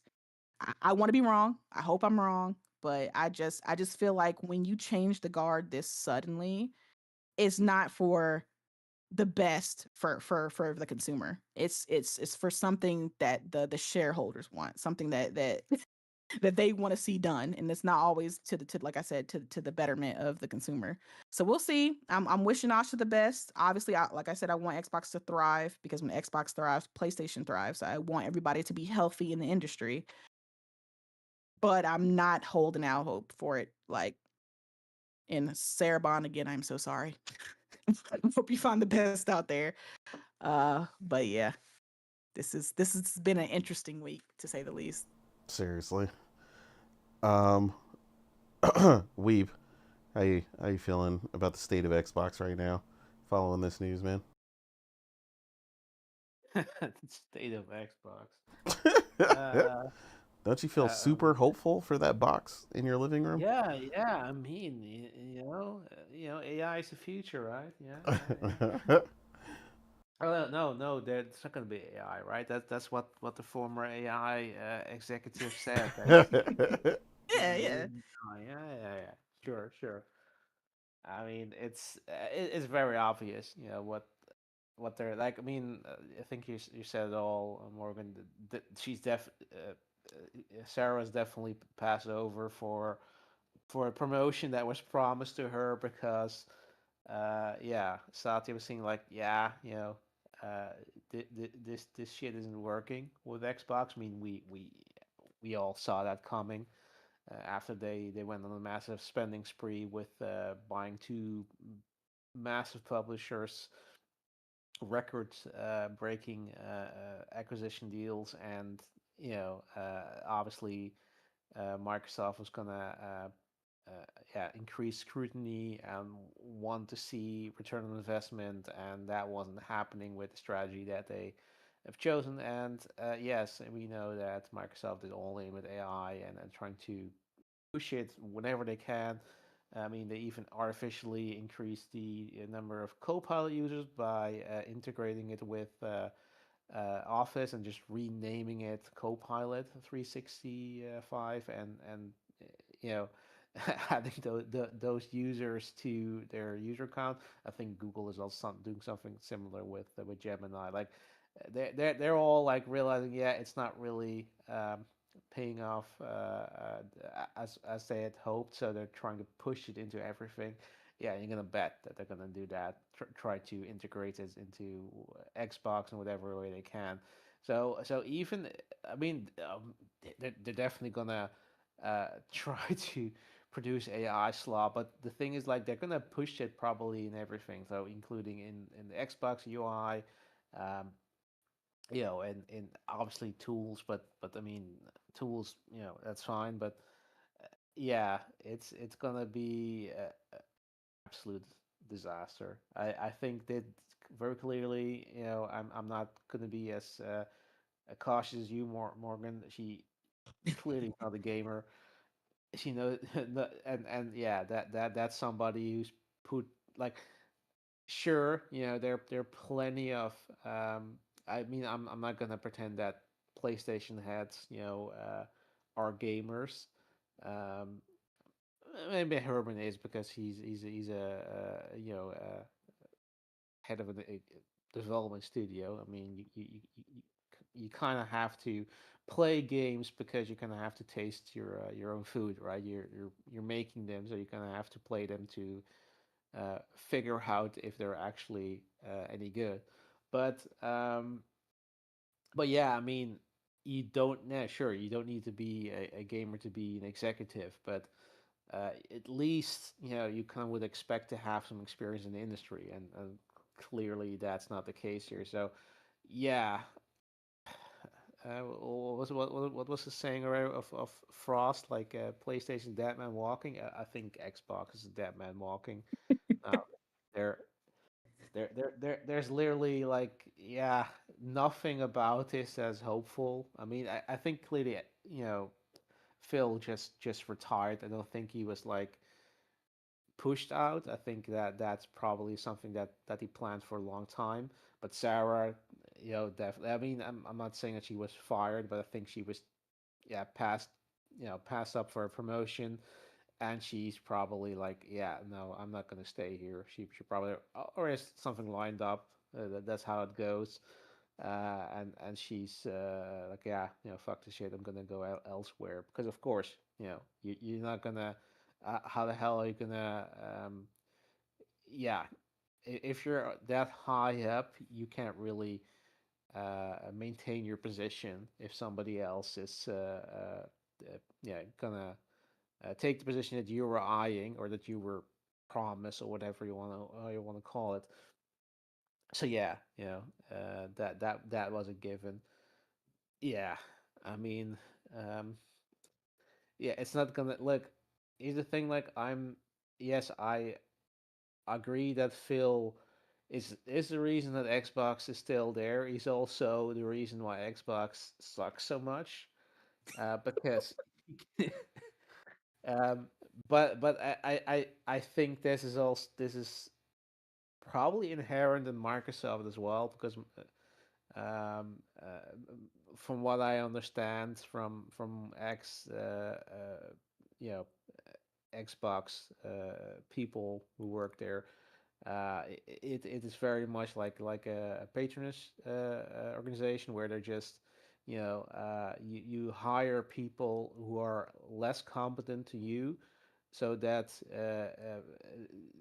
people won't notice that you're not really good at your job. That's kind of uh, the system, and that's very common in a lot of big companies. And it kind of feels like that's going on there. I mean, it's very clear that the people at Xbox, like, in charge, have no clue what they're doing, and they're, yeah, keep hiring people who know even less, and that seems to be the case. And like, I don't know her competencies. I don't know. I mean, she probably was good at whatever job she was doing before, but I mean, I can't see this as anything but strategic plans by Satya to push AI, and probably, I don't know, see whatever he can get out of it. Uh, but yeah, this really sounds like Xbox pretty much served up to be sacrificed on the altar of AI. Um, Mm. yeah, I'm not very hopeful for the. I mean, I wasn't really hopeful at all, but like, it seems to more accelerating the, I guess, the inevitable end of Xbox as being a platform, as being a brand that could could go toe to toe PlayStation. Um, yeah, I think the end is nigh for Xbox in that regard. I mean, yeah, enjoy it while it lasts. I suppose that's the best I can make of it.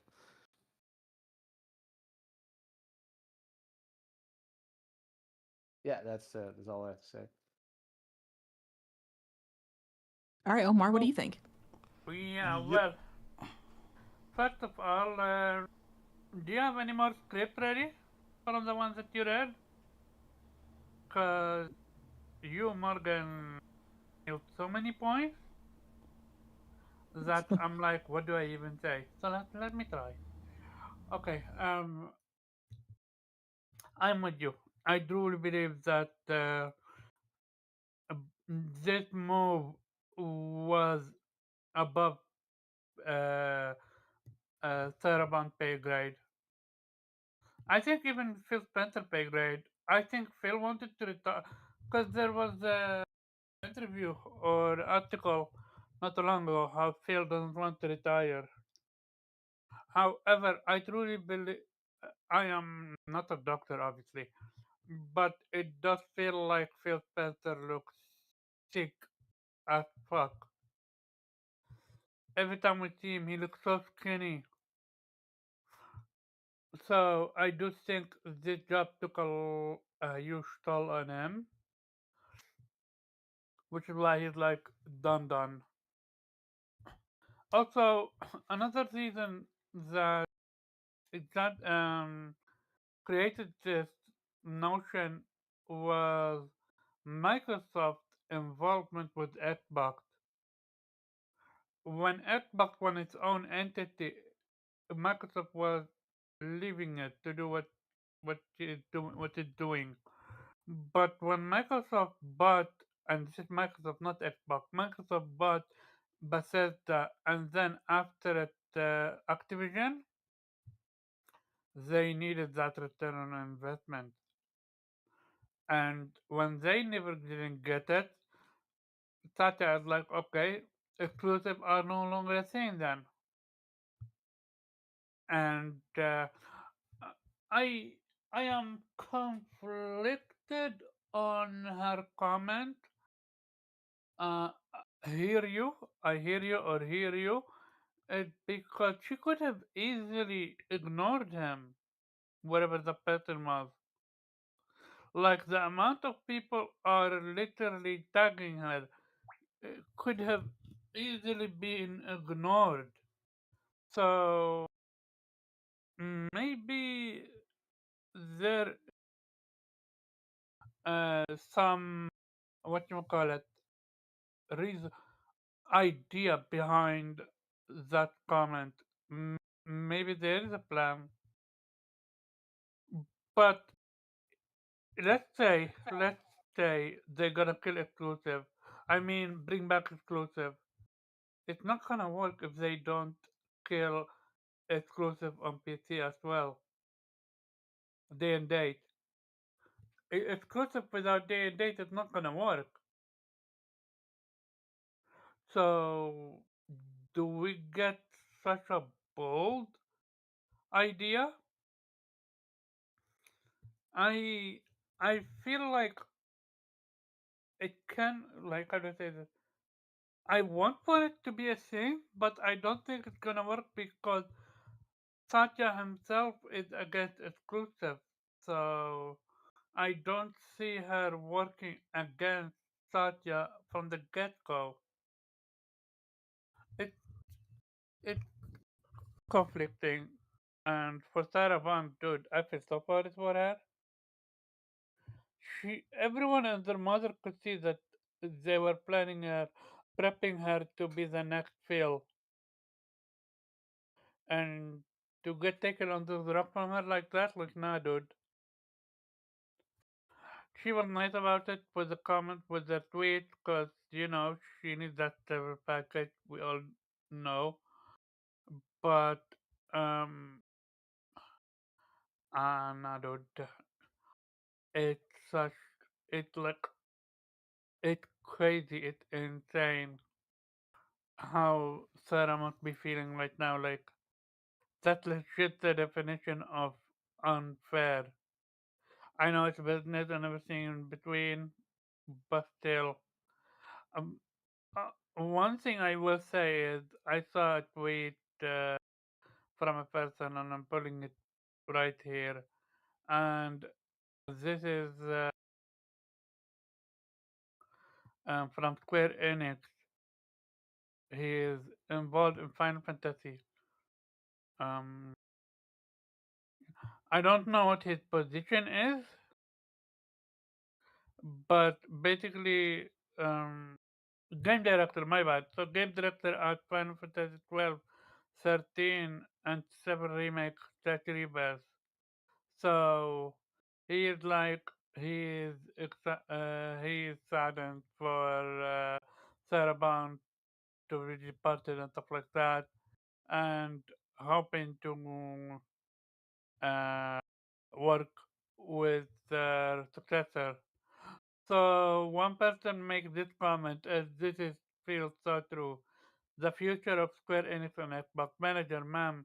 We have a meeting scheduled with Naokumi Hamugachi from Square Enix. Asha, who? Manager. He is the director of Final Fantasy VII. Asha scrolling through Xbox Financial. This sells 20 copy and Xbox cancels the meeting. Like I truly feel this is a joke, but I could absolutely see it happen because to me it feels like the next Asha is not a gamer. Not only not a gamer, I don't think she's gonna come with the gaming mentality. She's gonna be AI focused and break for impact for people. Oh yeah, and for the people that champion Asha, one word for you, Lucy. Do you guys remember her? How she played you like a fiddle? This is Lucy 2.0. So enjoy it, for people. Albeit outside the Morgan, she legit broke it down beyond belief, which make it interesting to see what is going to happen during what you call it, Justin Trier news information or when we see the transition actually happen in real life w- w- and the new ideas are going to be revealed. My guess, maybe they're gonna kill Game Pass. That's wishful thinking. And I'm not talking PC Game Pass, I'm legit talking all Game Pass. Yeah, I don't see that happening. Yeah, that's way too radical, I know. There'd have to be a point to doing that. The only way they can do that is if Asha is really legit want to bring back console sales. I mean, for console Uh, sales, you'd have to have exclusives again, which Yeah, they're precisely. also So probably not gonna do. So, it's gonna be interesting. We will see. But back to you, Inait. yeah, um, yeah, we had like two more topics, but I mean, we're approaching 3 hours, so I don't really want to go crazier than that. I know that's usually good enough for most people. So the other topics are Yeah, kind leave it of to slow news week. Oh yeah, by the way, literally before after the Bluepoint top when first happened, I told the crew, I'm like, dude, besides Bluepoint, it's a slow news week. I go to sleep, I wake up, Microsoft shit happens. Like every time I go to sleep, some big news happen. Microsoft buy Yep. Bethesda or Activision or The PlayStation Bluepoint does thing some happened crazy when you were shit. asleep. Every single time when I go to sleep, I wake up, I see the explosions at the chat. But yeah, see you next week, people. yep. And like I said, with that, we're gonna go ahead and get up out of here. Um, Weeb, let the people know where they could find you, sir. Yeah, you can find me on Twitter and Blue Sky Infinite Rhizome, Sweep Sheriff, and All Nation. Otter Nation. Outer Nation. Morgan, where can the people find you, ma'am? Yeah, you can also find me on Twitter at Chill Bandit or on PSN uh, at Chill Bandit 336. Hopefully next week will not be so inflammatory with the news. Hopefully we'll have good things to talk about. This week kind of was like a back-to-back PlayStation and Xbox crazy news week. But March is coming around the corner. Way more games to play. Way more excitement to talk about. So hopefully it's only good from here, she says as her final last words. But Right. yeah, let's keep it gaming, keep it positive. Let's keep it going. But Otter Nation. Otter Nation. And Omar, where can the people find you, sir? People can find me at the bank trying to rob it because Staros and Pragmata are literally back to back. So Omar there live is. at the bank.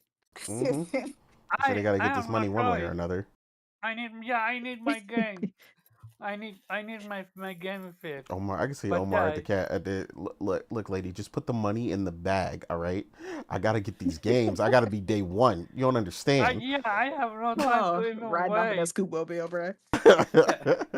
You can find my Caravan Scrub Job on Twitter and maybe Vitamin G. We will see. Shout out to everyone that came through. Yeah, slow, not slow. Sad news week this week. Hopefully next week, more uplifting one. Shout out to Innate for always hosting. And yeah, Ramadan Kareem to everyone that is celebrating it. See you next week. Yeah, Play your games. no doubt. And shout out to everybody who came through in the chat today. It was live. We were up to like 35 people or something at one point, which is crazy. I don't know where that happened. But yeah, all the usual suspects. My chat like loaded late, so I probably missed some people, but I know Henry, obviously Fox, um, Josh, Hero, Thrifty, Will. It like reloaded the chat, so I'm missing like it's only like them talking. We See had fresh. yeah, C Fresh. We had a, a new user come in today too. I don't remember his full name, but it was like Fruit or something. He had some good points to bring up as well. Um, like I said, Will came through in the beginning and Thrifty as well. Like I said, we had quite a few people in chat. But yeah, thank you again for everybody supporting the channel. Like I said, we definitely got some more to talk about. Um, the state of the industry right now is definitely in an interesting place. So that'll be something that, we're going to talk about next week. Indies versus AA versus AAA, and the direction things seem to be heading there. And the debate versus subscriptions with things like NSO, and, the debate following the Pokemon Fire Red and Leaf Green. So we'll have those discussions next week, as well as whatever else happens. And yeah, we'll see you guys next week. Otter Nation. All Nation. Otter Nation. Alternation.